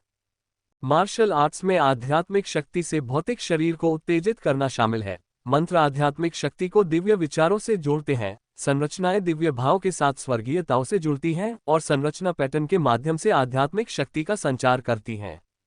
ताओ साधना की अन्य विधियां भी ऐसी ही हैं, हालांकि उनका जोर अलग अलग हो सकता है। भविष्य में यदि आपको साधना जगत में कोई विचित्र या अनोखी चीज मिले और आप उसे समझ न सके या कोई सुराग न पा सके, तो आप इन 3 पहलुओं पर विचार कर सकते हैं। मो हुआ को एक आभास हुआ। तो क्या चिंतन मानचित्रों में छोटे छोटे भूत, जिनके पास कोई भौतिक शरीर या आध्यात्मिक शक्ति नहीं है, विशुद्ध रूप से दिव्य विचार हैं, दिव्य संवेदना की शुद्ध शक्ति है? बिल्कुल, श्री जुआंग ने कहा। दूसरे शब्दों में, तथाकथित चिंतन मानचित्र केवल माध्यम हैं जो दिव्य भावना को वहन करते हैं। जो मानचित्रों में संयोगवश कुछ साधकों द्वारा छोड़ी गई दिव्य भावना के अवशेष हैं, या कुछ गैर मानव सत्ताओं से आकस्मिक अवसरों के कारण उत्पन्न दिव्य विचार हैं। इन दिव्य इंद्रियों या दिव्य विचारों को साधकों द्वारा प्रायः दुष्ट प्राणी या भूत कहा जाता है। मो हुआ ने पूछा, क्या ये सभी दुष्ट प्राणी और भूत खाने योग्य हैं? श्री जुआंग ने मो हुआ के छोटे से सिर पर थपथपाया। लालची मत बनो, हमेशा खाने के बारे में सोचते रहो। मो हुआ शर्म से मुस्कुराया। श्री जुआंग ने चेतावनी दी, ये दुष्ट प्राणी और भूत अलग अलग ताकतवर होते हैं। जिस छोटे हरे चेहरे वाले भूत का तुमने सामना किया था वह अपेक्षाकृत कमजोर था और तुम उसे खा गए। अगर तुम्हारा सामना किसी शक्तिशाली से हुआ तो कौन जाने कौन किसको खा जाएगा। वे कितने मजबूत हो सकते हैं? मो हुआ उत्सुक था। श्री जुआंग की आंखों में गहरी सावधानी झलक उठी और वे गंभीर स्वर में बोले, भयानक रूप से मजबूत। मो हुआ की अभिव्यक्ति भी गंभीर हो गई, कुछ ऐसा जिसे अथाह श्री जुआंग भी भयावह मानते थे। श्री जुआंग ने मो हुआ की ओर देखा और एक क्षण सोचने के बाद उसे चेतावनी देना बेहतर समझा। मूलतः मो हुआ का क्षेत्र ऐसी चीजों के संपर्क में आने के लिए बहुत नीचे था, लेकिन अब उसे अप्रत्याशित रूप से एक चिंतन मानचित्र मिला और उसने अपने भीतर के भूत को भस्म कर दिया। कौन जानता है कि भविष्य में उसका सामना किससे हो सकता है। श्री जुआंग इस छोटे शिष्य से बहुत प्यार करते थे और नहीं चाहते थे कि अज्ञानता और निर्भयता के कारण वह किसी कठिन परिस्थिति में फंस जाए। श्री जुआंग ने कहा, इस दुनिया में ऐसे खतरे हैं जिन्हें आप देख नहीं सकते। जंगली पहाड़, प्राचीन मंदिर, सीलबंद गुफाएं और भूमिगत कब्रें अक्सर अवर्णनीय दुष्ट प्राणियों या भूतों का आश्रय स्थल होती हैं। वे मानव दिव्य इंद्रियों पर निर्भर रहते हैं और हृदय को दूषित करने में माहिर होते हैं। कमजोर दिव्य इंद्रिय वाले साधक इन जीवों का सामना होने पर उन्हें देख या छू नहीं सकते। वे मृत्यु के कगार पर हो सकते हैं, बिना ये जाने कि वे कैसे मर रहे हैं। या तो उनकी दिव्य इंद्रिय पूरी तरह से नष्ट हो चुकी होती है, या उनके चेतना सागर पर किसी दुष्ट प्राणी का कब्जा हो जाता है, जिसे अनजाने में नियंत्रित किया जा रहा होता है, और वे कठपुतली जैसे जीवित मृतक में बदल जाते हैं। फिर कुछ ऐसी सत्ताएं भी हैं जो इससे भी अधिक समय तक जीवित रहती हैं, जिनके पास दिव्य विचार प्रबल होते हैं, जो लगभग अविनाशी हैं, और जिनके पास एक दिव्य अनुभूति है जिसकी साधक झलक भी नहीं पाते। कुछ साधक उन्हें भूत देवता या दुष्ट देवता मानकर श्रद्धापूर्वक उनकी पूजा करते हैं। लेकिन ये भूत देव और दुष्ट देवता अधिकतर दुष्ट स्वभाव के होते हैं और इनके मन में कपटी दिव्य विचार होते हैं। जो साधक इनकी पूजा करते हैं उन्हें आमतौर पर अच्छा परिणाम नहीं मिलता। चाहे कमजोर भूत प्रेत और दुष्ट प्राणी हो या फिर अत्यंत शक्तिशाली भूत देव और दुष्ट देवता, दुनिया में अस्तित्व में रहने के लिए उनके पास रहने के लिए कुछ न कुछ तो होना ही चाहिए। वह चीज है चिंतन मानचित्र। इसीलिए मैंने तुमसे कहा था कि चिंतन मानचित्रों में खतरे छिपे हैं, जिनमें गैर मानवीय रास्ते भी शामिल हैं। मोहुआ ने बढ़ते डर के साथ सुना, लेकिन साथ ही अपनी उलझन भी व्यक्त की। क्या वे सब नक्शों में छिपे हैं? क्या इतना बड़ा प्राणी सचमुच इतनी छोटी चीज में समा सकता है? श्री जुआंग ने अपना सिर हिलाया। हालांकि इन्हें चिंतन मानचित्र कहा जाता है, लेकिन जरूरी नहीं कि ये सिर्फ मानचित्र ही हों। कुछ भित्ति चित्र, मूर्तियां, विचित्र आकृतियां आदि सभी चिंतन की वस्तुएं हो सकती हैं। बस साधक इन्हें सामूहिक रूप से चिंतन मानचित्र कहने के आदी हैं। मोहुआ ने अपना सिर हिलाया। ऐसा महसूस हुआ जैसे उसकी आंखें खुल गई हों। श्री जुआंग के मार्गदर्शन के बिना वह कभी भी ताओ साधना ज्ञान को नहीं जान पाता, और यदि उसका वास्तव में किसी शक्तिशाली भूत से सामना हुआ होता तो संभवतः वह ये जाने बिना ही मर जाता कि उसकी मृत्यु कैसे हुई। मोहुआ ने पूछा, क्या ये ज्ञान भी ताओ साधना की सामान्य समझ से संबंधित है? ये ताओ साधना का सामान्य ज्ञान नहीं है, श्री जुआंग ने कहा, बल्कि ताओ साधना के रहस्य हैं। ये रहस्यमय ज्ञान है जो केवल कुछ प्राचीन कुलीन कुलों को ही ज्ञात है, जो दिव्य ज्ञान में पारंगत हैं, या प्राचीन संप्रदायों को जो गठन ज्ञान प्राप्त करते हैं। सामान्य साधकों की ऐसे रहस्यों तक पहुंच नहीं होती। मोहुआ ने बार बार सिर हिलाया और ताओ साधना के इन दुर्लभ रहस्यों को गंभीरता से स्मरण कर लिया। श्री जुआंग के अलावा कोई और नहीं था जो उनसे इन चीजों के बारे में बात कर सके। अब समझी, मैं समझता हूं, मोहुआ ने कहा, और फिर उसके दिमाग में कुछ और आया। लेकिन मोहुआ के संकोची भाव को देखकर मिस्टर जुआंग ने कुछ असहाय होकर कहा, अगर तुम पूछना चाहती हो तो पूछ लो, इसे अपने अंदर मत दबाए रखो। मोहुआ ने एक स्पष्ट मुस्कान के साथ कहा, धन्यवाद सज्जन। फिर वह पूछने लगा, जब मैं चिंतन मानचित्र को देखता हूं तो पहले मुझे एक ताओवादी बालक दिखाई देता है, लेकिन जैसे जैसे मैं देखता जाता हूं वह ताओवादी बालक एक छोटे हरे चेहरे वाले भूत में बदल जाता है। ऐसा क्यों? क्या सभी चिंतन मानचित्रों में ऐसे दो रूप होते हैं? श्री जुआंग ने आश्चर्य से मोहुआ को देखा। इतना सूक्ष्म विवरण उसने इसका उल्लेख नहीं किया था, फिर भी मोहुआ ने इसे स्वयं ही समझ लिया था। वास्तव में उसका दिमाग तेज था और समझ भी बहुत अच्छी थी। श्री जुआंग ने हल्के से मुस्कुराते हुए कहा, उनके चेहरे पर स्वीकृति का भाव था। संसार में हर चीज का एक प्रत्यक्ष रूप और एक वास्तविक रूप होता है, और चिंतन मानचित्रों के साथ भी ऐसा ही है। मानचित्र के भीतर विभिन्न दृश्य उसके प्रत्यक्ष रूप हैं। इन प्रत्यक्ष रूपों के नीचे दिव्य विचारों से निर्मित सत्य रूप विद्यमान है। मोहुआ ने श्री जुआंग के शब्दों के बारे में सोचा और कहा, तो चिंतन मानचित्र में छोटा ताओवादी बच्चा स्पष्ट रूप है और छोटा हरा चेहरा वाला भूत वास्तविक रूप है। श्री जुआंग ने सिर हिलाया, सही। क्या सभी चिंतन मानचित्र स्पष्ट और सच्चे रूपों के बीच विभाजन करते हैं? हाँ, लेकिन उन्हें अलग करना इतना आसान नहीं है, श्री जुआंग ने धैर्यपूर्वक समझाया। कुछ मानचित्रों में प्रत्यक्ष रूप ही वास्तविक रूप होता है, जबकि अन्य में वास्तविक रूप केवल अधिक गहराई में छिपा हुआ प्रत्यक्ष रूप होता है। प्रकट रूप, सत्य रूप, प्रत्यक्ष रूप। मोहुआ ने कुछ देर सोचा। इस गोलमोल तर्क से उसे थोड़ा चक्कर आ रहा था, फिर पूछा, मैं उनके बीच अंतर कैसे कर सकता हूं? श्री जुआंग ने अपनी पतली उंगली उठाए और धीरे से कहा, सबसे पहले ये दिव्य ज्ञान पर निर्भर करता है। यदि आपकी दिव्य ज्ञान प्रबल है, चिंतन मानचित्र में मौजूद भूतों या दुष्ट प्राणियों के दिव्य विचारों से भी प्रबल, तो आप उनकी वास्तविकता को समझ सकते हैं। दूसरा, यह अनुभव पर निर्भर करता है।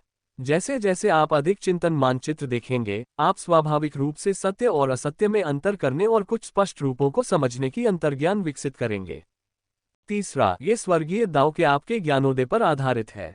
स्वर्गीय दाव के बारे में आपकी समझ जितनी गहरी होगी, महान दाव के सार के जितना करीब होगी, उतना ही आप स्पष्ट रूपों के नीचे छिपे सच्चे रूपों को देख पाएंगे।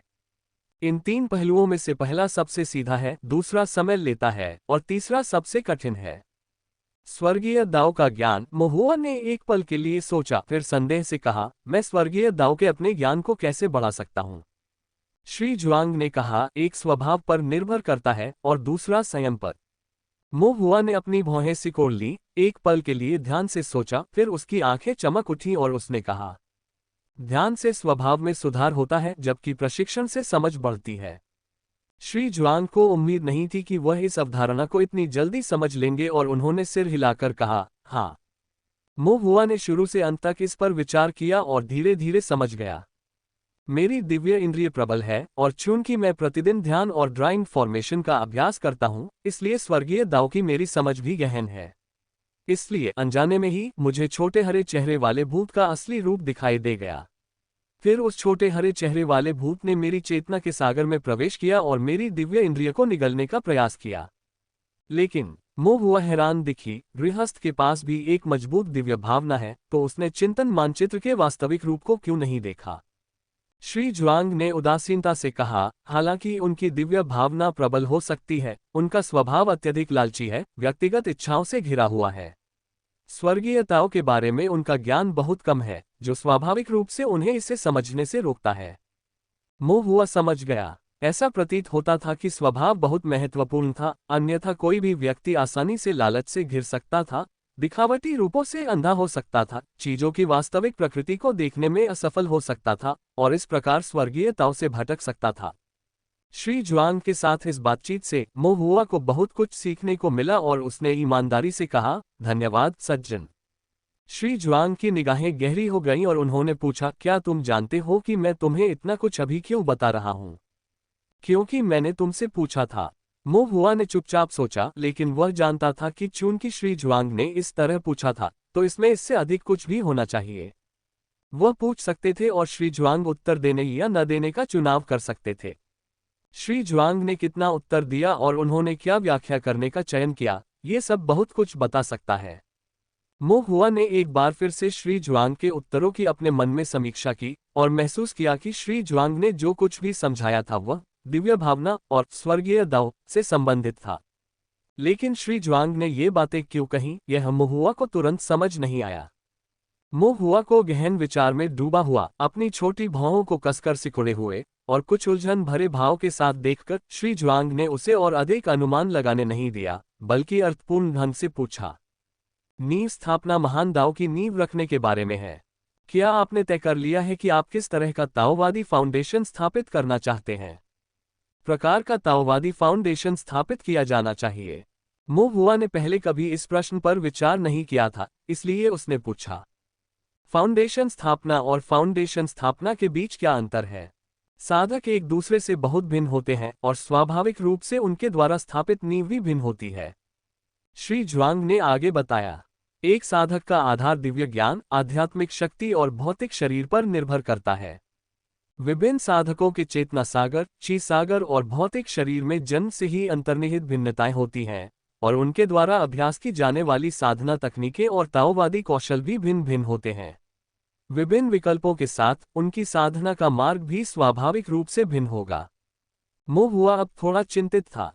उन्होंने शुरू में सोचा था कि सिर्फ एक फाउंडेशन की स्थापना कर पाना ही काफी है, लेकिन उन्होंने यह नहीं सोचा था कि फाउंडेशन की स्थापना के लिए भी इतना कुछ विचार करने की जरूरत होगी, जिसमें ये चुनना भी शामिल होगा कि क्या विकसित किया जाए।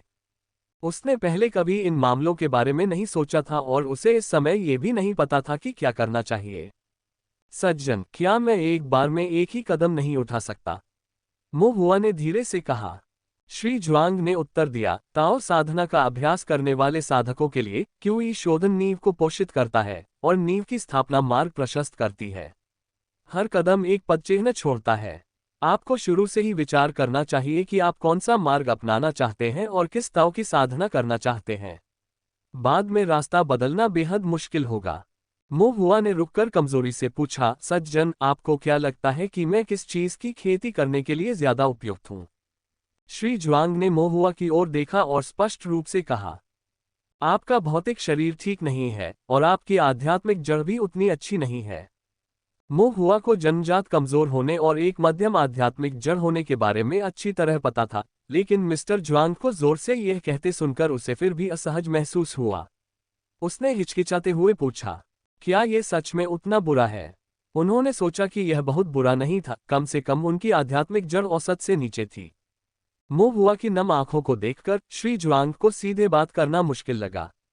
बिल्कुल बुरा नहीं है, श्री जुआंग ने मधुरता से कहा, लेकिन इसमें बहुत संभावनाएं हैं। मुंह हुआ स्तब्ध रह गया, उसकी अभिव्यक्ति जटिल हो गई।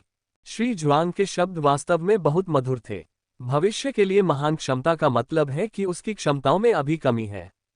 क्या भविष्य में मेरे लिए शारीरिक शोधन में संलग्न होने या आध्यात्मिक शक्ति से कोई लाभ प्राप्त करने की कोई संभावना है? मुंह हुआ के मन में अभी भी आशा की एक किरण थी। श्री जुआंग ने अपनी ठुड्डी पर हाथ फेरा, यह इस बात पर निर्भर करता है कि आप अपनी तुलना किससे करते हैं। ऐसा कैसे? श्री जुआंग ने समझाया, सबसे पहले आपके पास एक निम्न मध्य श्रेणी का आध्यात्मिक मूल है, जो बहुत बुरा नहीं लगता। लेकिन ये केवल तोंगशियान शहर के ढीले साधकों से तुलना करने पर ही है। कुलों या संप्रदाय के शिष्यों, खासकर तीसरे या चौथे दर्जे की शक्तियों या उससे ऊपर के साधकों की तुलना में आपको निम्न माना जाएगा। मुंह हुआ ने सिर हिलाया, ये वास्तव में मामला था। कुछ कुलों और संप्रदाय के शिष्यों की आध्यात्मिक जड़ें निश्चित रूप से उनकी तुलना में बहुत बेहतर थीं।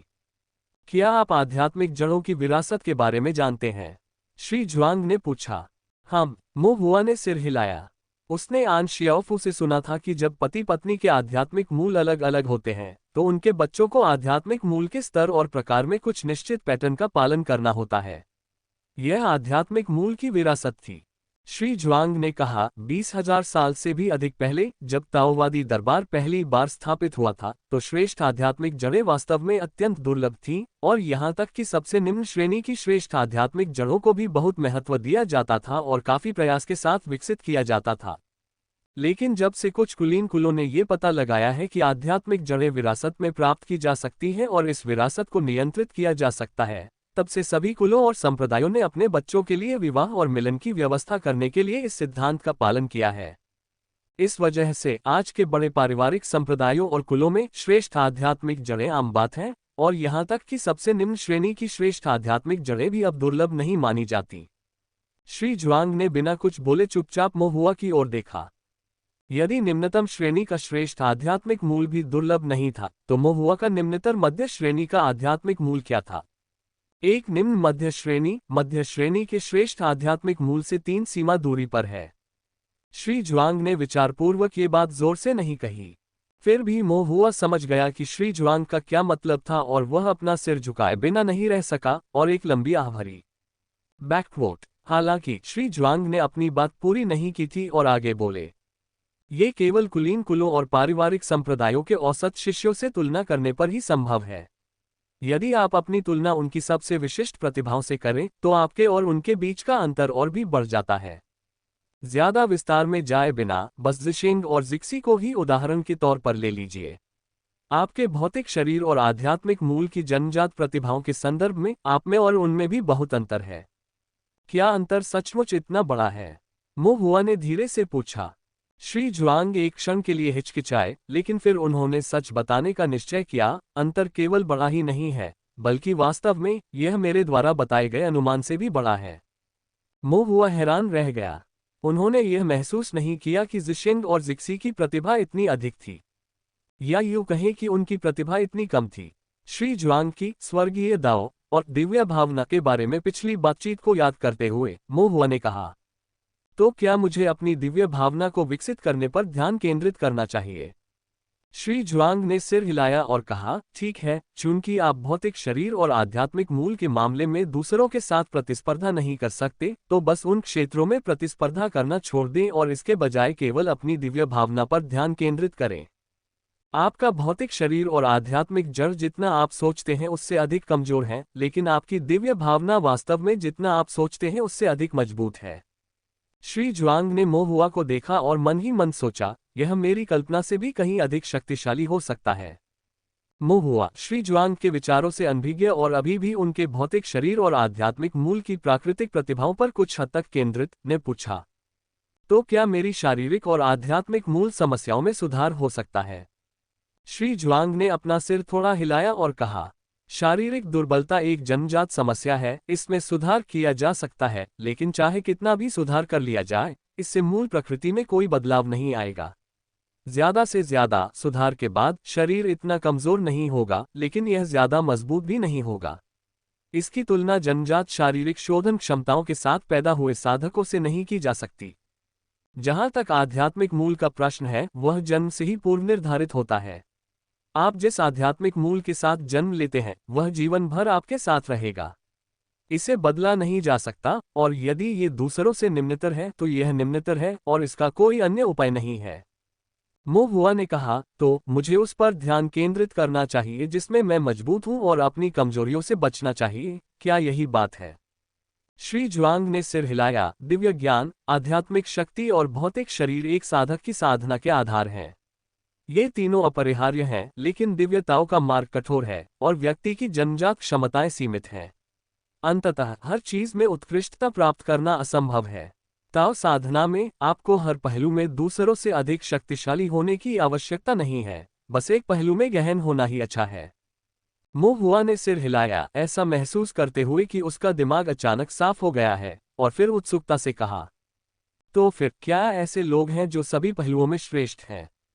श्रीमान जुआंग एक क्षण के लिए चुप हो गए, फिर धीरे से बोले, ऐसे लोग तो हैं, लेकिन स्वर्ग विरोधी प्रतिभा वाले ऐसे व्यक्ति फीनिक्स के पंखों और चीलिन सींगों जितने दुर्लभ हैं। पूरे ताओ साधना जगत पर नजर डालने पर भी वे अद्वितीय प्रतिभाएं हैं जो 1000 साल में एक बार आती हैं। मो हुआ को थोड़ी ईर्ष्या हुई, लेकिन फिर उसने बेहतर सोचा। इसके बारे में सोचे बिना ही वह जानता था कि दिव्य ज्ञान, आध्यात्मिक शक्ति और भौतिक शरीर, इन सबको एक साथ विकसित करने के लिए गहन ताओ साधना विरासत, आत्मिक पत्थरों के विशाल संसाधन और जीवन निर्वाह के लिए अत्यंत मूल्यवान स्वर्ग और पृथ्वी आध्यात्मिक वस्तुओं की आवश्यकता होगी। यदि उसके पास ऐसी अद्वितीय प्रतिभा भी होती, तो भी विरासत और संसाधनों के बिना वह धूल में लिपटा एक मोती होता, जो अपनी प्रतिभा को बर्बाद कर देता। किसी को भी बहुत अधिक लालची नहीं होना चाहिए, अपनी दिव्य भावना को विकसित करना ही उसके लिए पर्याप्त था। लेकिन अगर वह दिव्य ज्ञान की साधना पर ध्यान केंद्रित करता, तो क्या वह सचमुच महान दाव की आकांक्षा कर सकता था? इसके अलावा ऐसा लगता था कि उसने किसी भी साधक को केवल दिव्य ज्ञान पर ध्यान केंद्रित करते नहीं सुना था। कुछ देर सोचने के बाद मो हुआ ने पूछा, सज्जन, क्या ऐसे अन्य साधक भी हैं जो दिव्य ज्ञान पर ध्यान केंद्रित करते हैं? बहुत कुछ। कितने कम? श्री जुआंग ने कहा, सामान्य साधक दिव्य ज्ञान की साधना नहीं करेंगे। मो हुआ स्तब्ध था, दुविधा में था। क्या इसका मतलब था कि वह एक असामान्य साधक था? श्री जुआंग थोड़ा मुस्कुराए, भौतिक शरीर और आध्यात्मिक शक्ति की शक्ति प्रत्यक्ष है, जबकि दिव्य ज्ञान की शक्ति सूक्ष्म है और अमूर्त होने के कारण उसे समझना कठिन है।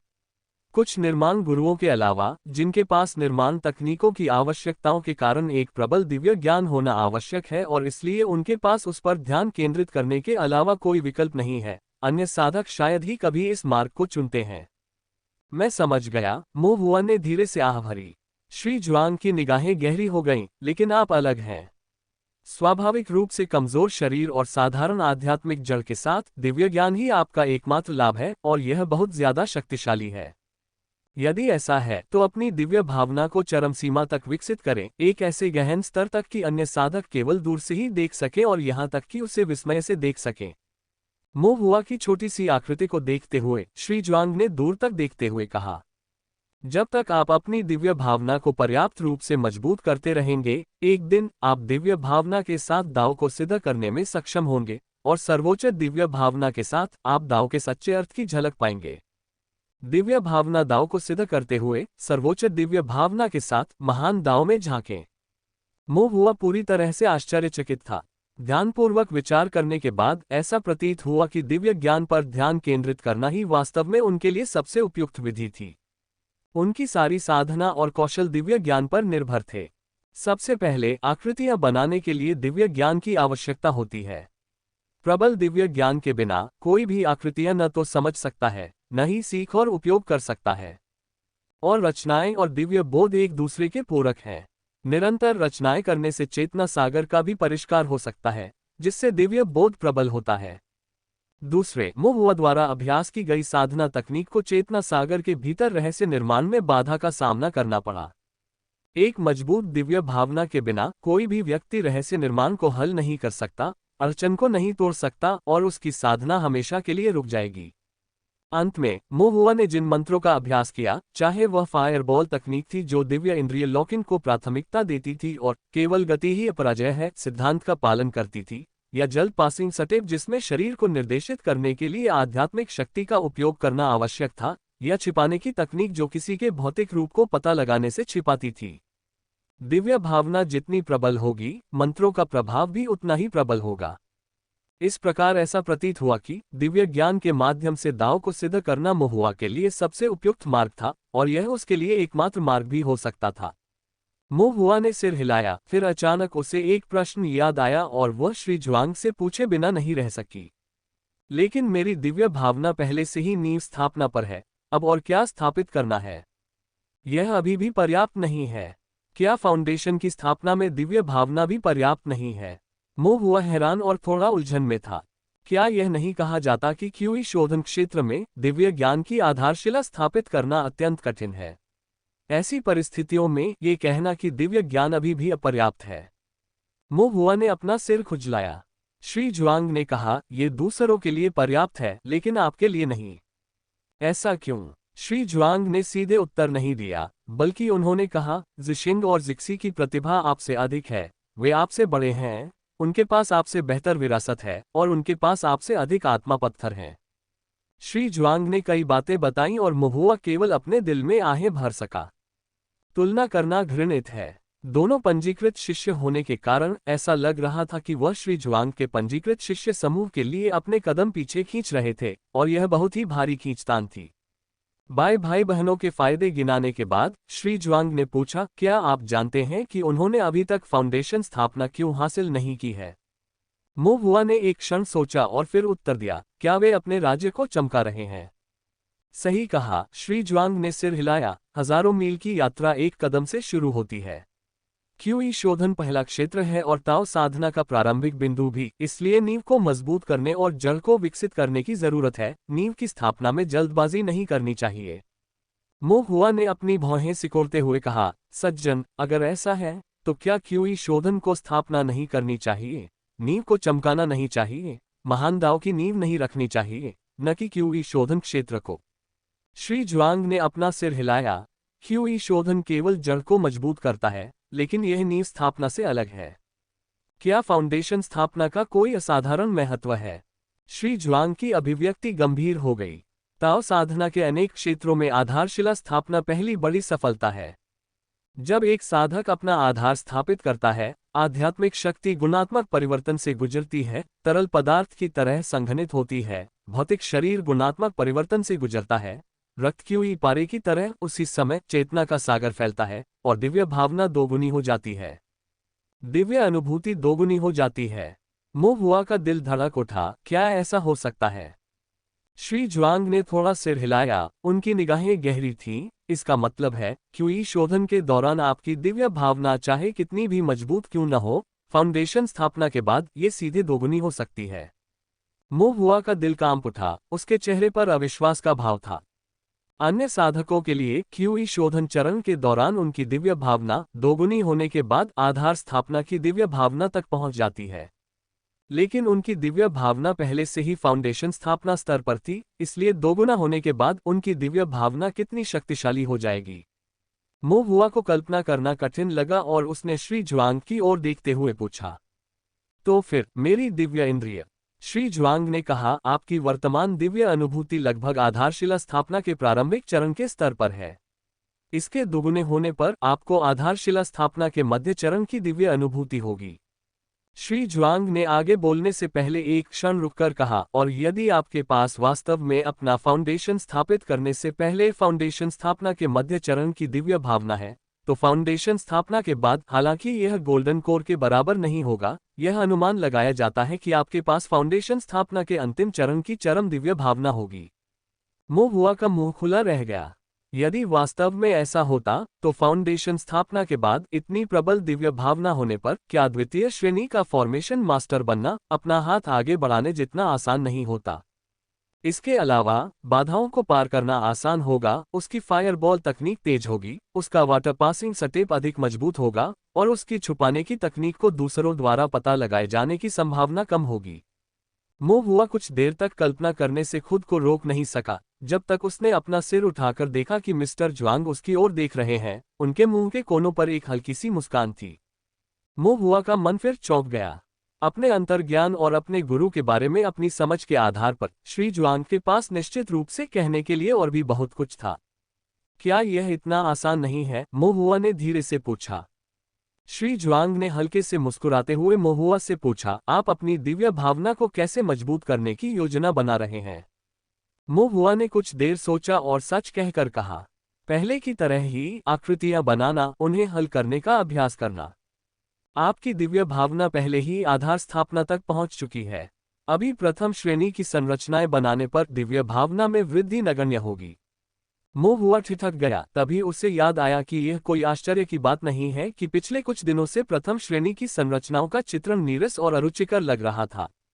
ऐसा इसलिए था क्योंकि ये बहुत सरल थे। अब वे उसकी दिव्य भावना को नियंत्रित करने में सक्षम नहीं थे और न ही स्वर्गीय दाव के नियमों को समझ सकते थे। तो क्या मुझे चिंतन मानचित्र लेना चाहिए? मोहुआ ने संकोच से पूछा।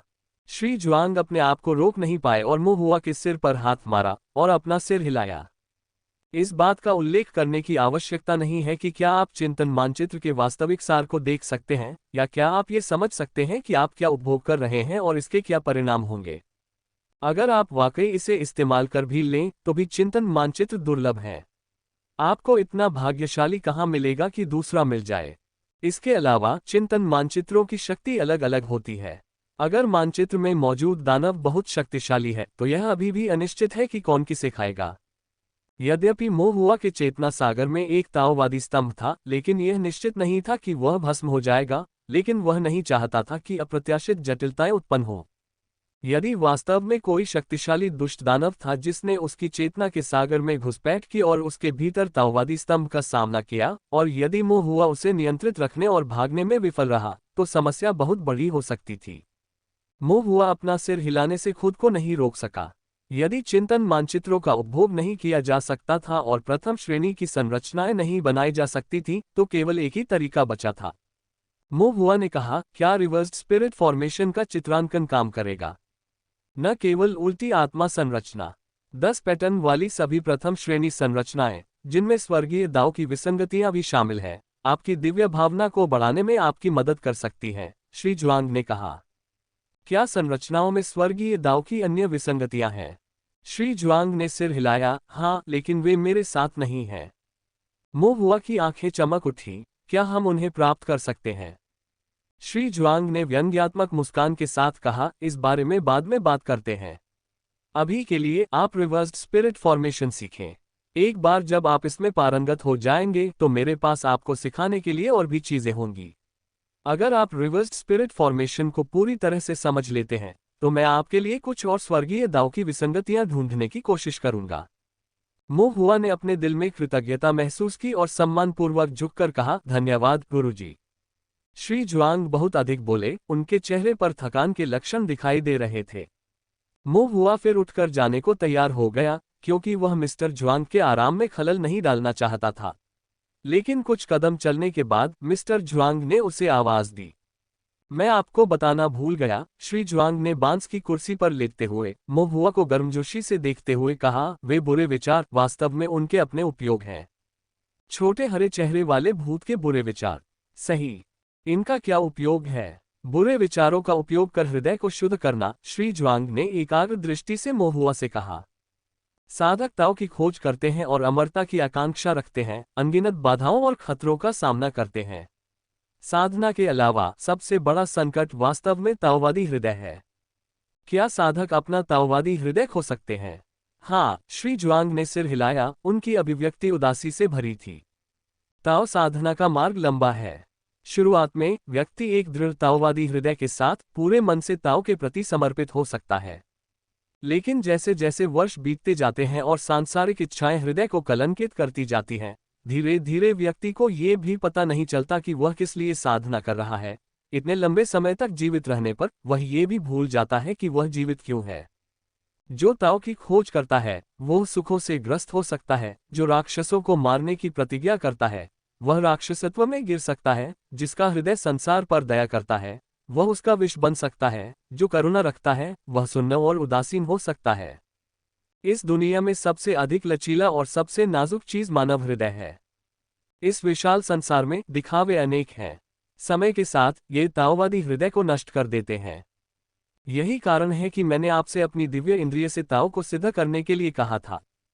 प्रबल दिव्य बोध से व्यक्ति सार को देख सकता है, निर्मल मन से व्यक्ति बाहरी राक्षसों को दूर भगा सकता है। भविष्य में चाहे कुछ भी हो, मैं आशा करता हूं कि आपका ताओवादी हृदय आरंभिक अवस्था जैसा ही बना रहे, अपना मार्ग न भटके, अपना मूल उद्देश्य न भूले। इतनी गंभीरता से बात करने के बाद मिस्टर जुआंग के चेहरे पर अचानक थकान छा गई। उन्होंने अनायास ही अपनी आंखें बंद कर लीं और चुपचाप सो गए। मो हुआ ने हल्के इशारे से सम्मानपूर्वक अपना सम्मान व्यक्त किया, क्योंकि वह श्री जुआंग को परेशान नहीं करना चाहता था। उन्होंने चुपचाप श्री जुआंग के शब्दों को याद कर लिया, विशेषकर अंतिम 2 वाक्य।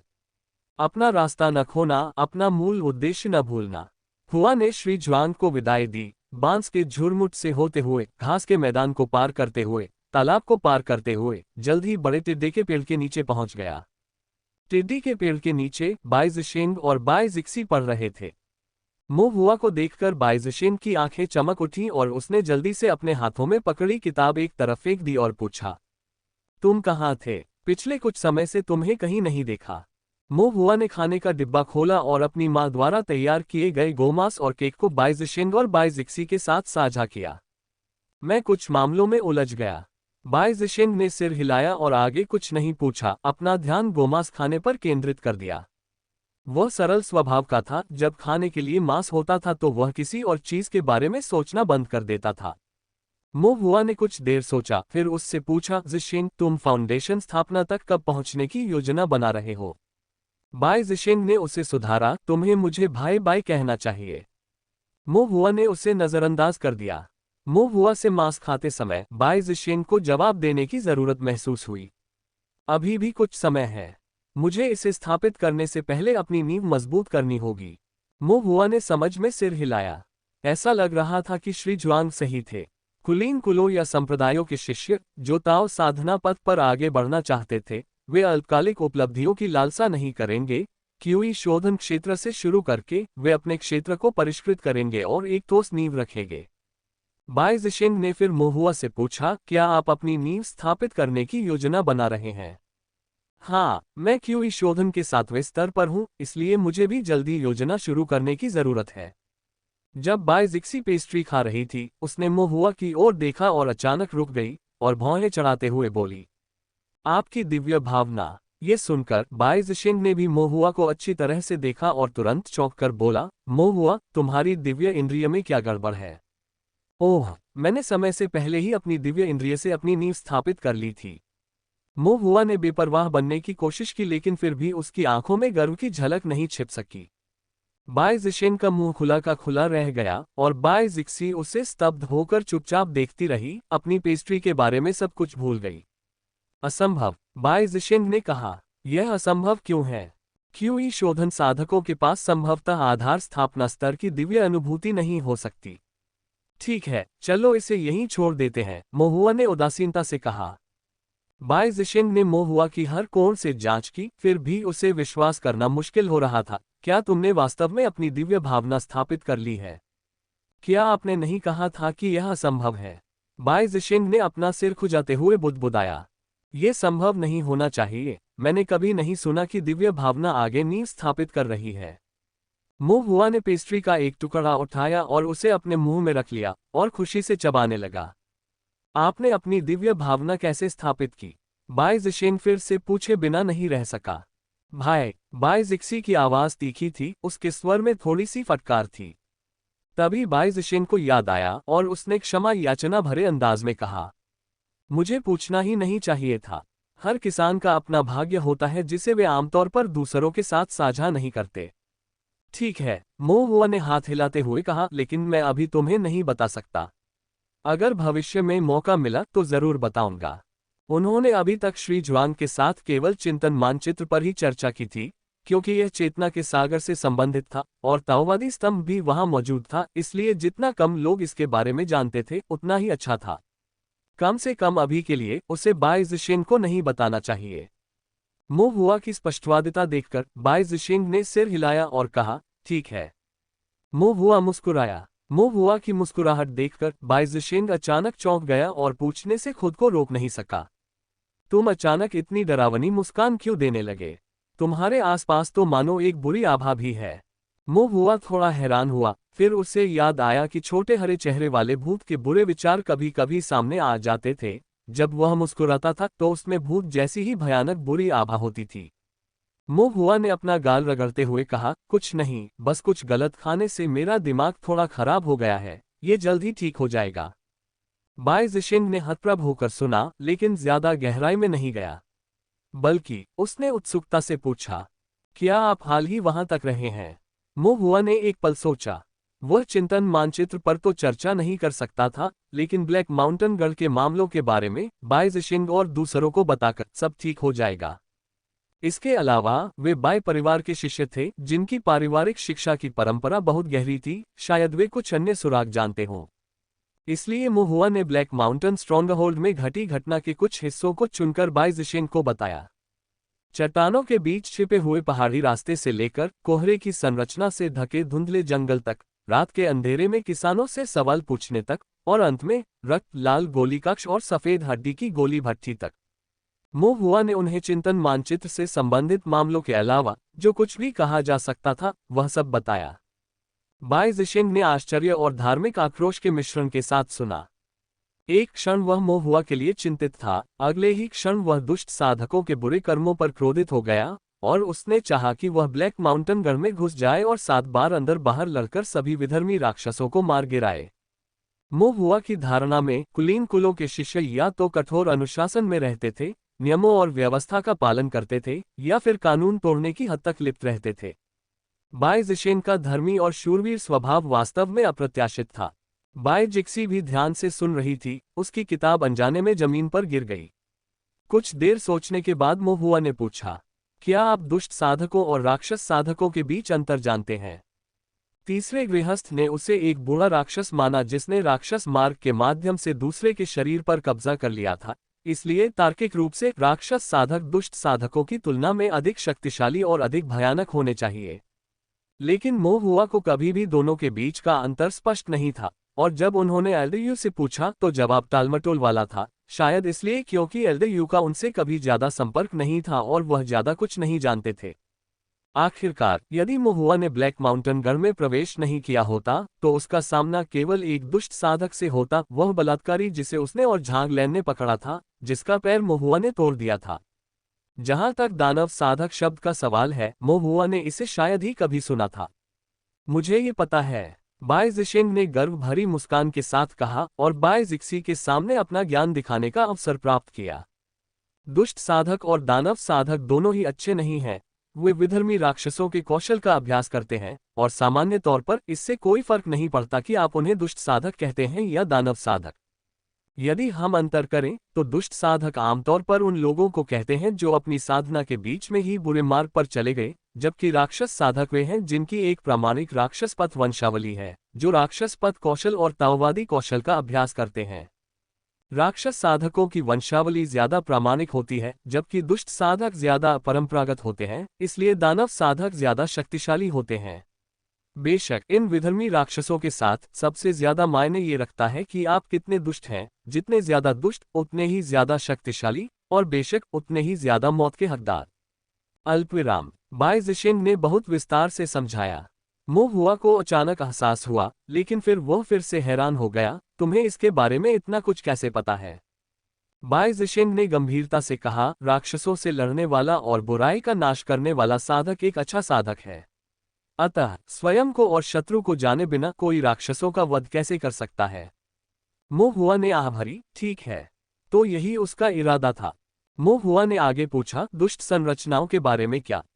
वे सामान्य संरचनाओं से कैसे भिन्न हैं? जब बात फॉर्मेशन की आई, खासकर मो हुआ के सामने, तो बाय जिशेंग को लगा कि वह अपनी क्षमता से बाहर है। वह मो हुआ के गठन के स्तर के बारे में स्पष्ट थे, जो कि एक औसत क्यूई शोधन क्षेत्र गठन मास्टर की तुलना में कहीं अधिक था। बाय जिशेंग ने बकवास करने की हिम्मत नहीं की, इस डर से कि एक गलती से उसे मो हुआ के सामने अपना चेहरा खोना पड़ेगा, और फिर वह किसी भी ईमानदारी के साथ खुद को भाई बाय कहना जारी नहीं रख पाएगा। हालांकि मो हुआ ने कभी भी उससे भाई के रूप में स्वीकार नहीं किया था। बाय जिशेंग ने अपनी बहन जिक्सी पर एक नजर डाली। बाय जिक्सी थोड़ी असहाय लग रही थी और बोली, हमारे कुल के बुजुर्गों ने दुष्ट और राक्षसी संरचनाओं के बारे में सख्त मनाही की है और हमारे प्रशिक्षक भी इसका जिक्र नहीं करते। हालांकि मैंने इसके कुछ अंश एक किताब में देखे हैं।